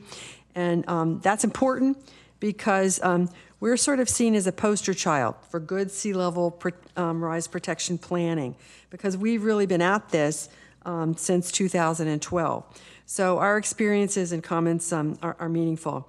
And following up on that sea level rise protection plan, I'm convening a meeting tomorrow of at least one elected official from each of the 5 shoreline cities in Santa Clara County. We'll get a presentation on what sea level rise protection efforts are going on here in the South Bay, and also the RESAP requirements from BCDC. And while each city or county is required to prepare a RESAP, it is optional and also appreciated, really, to do a multi-jurisdictional one. So we won't make any decisions, of course, but we'll just get ourselves a little bit better educated and kind of move a little further along and making a decision probably sometime within the next year about whether we want to do a multi-jurisdictional one or not.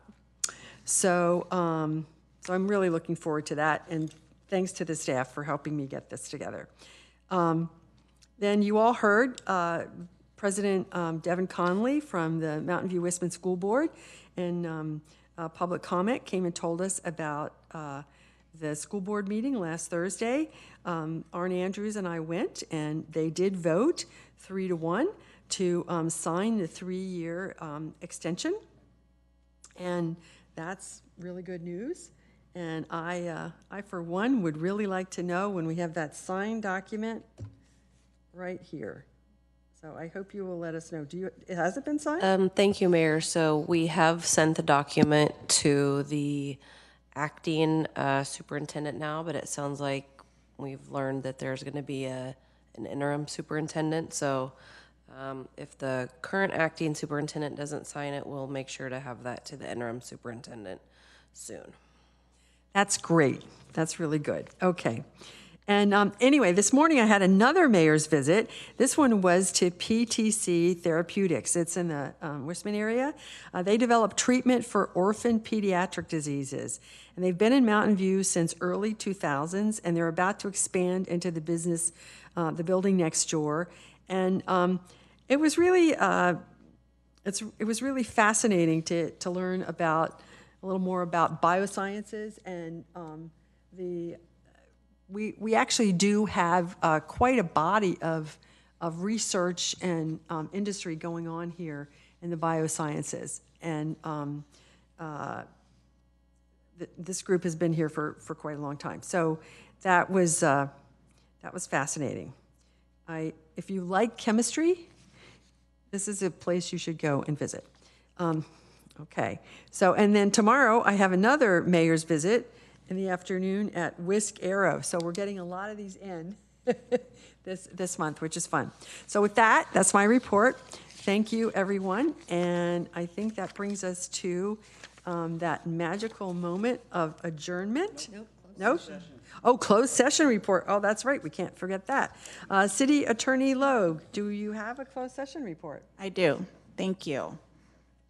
In closed session this evening, City Council took final action on item 2.1 on the closed session agenda, which was a conference with legal counsel regarding a liability claim filed on behalf of Pedro Rivera de Leon against the City of Mountain View.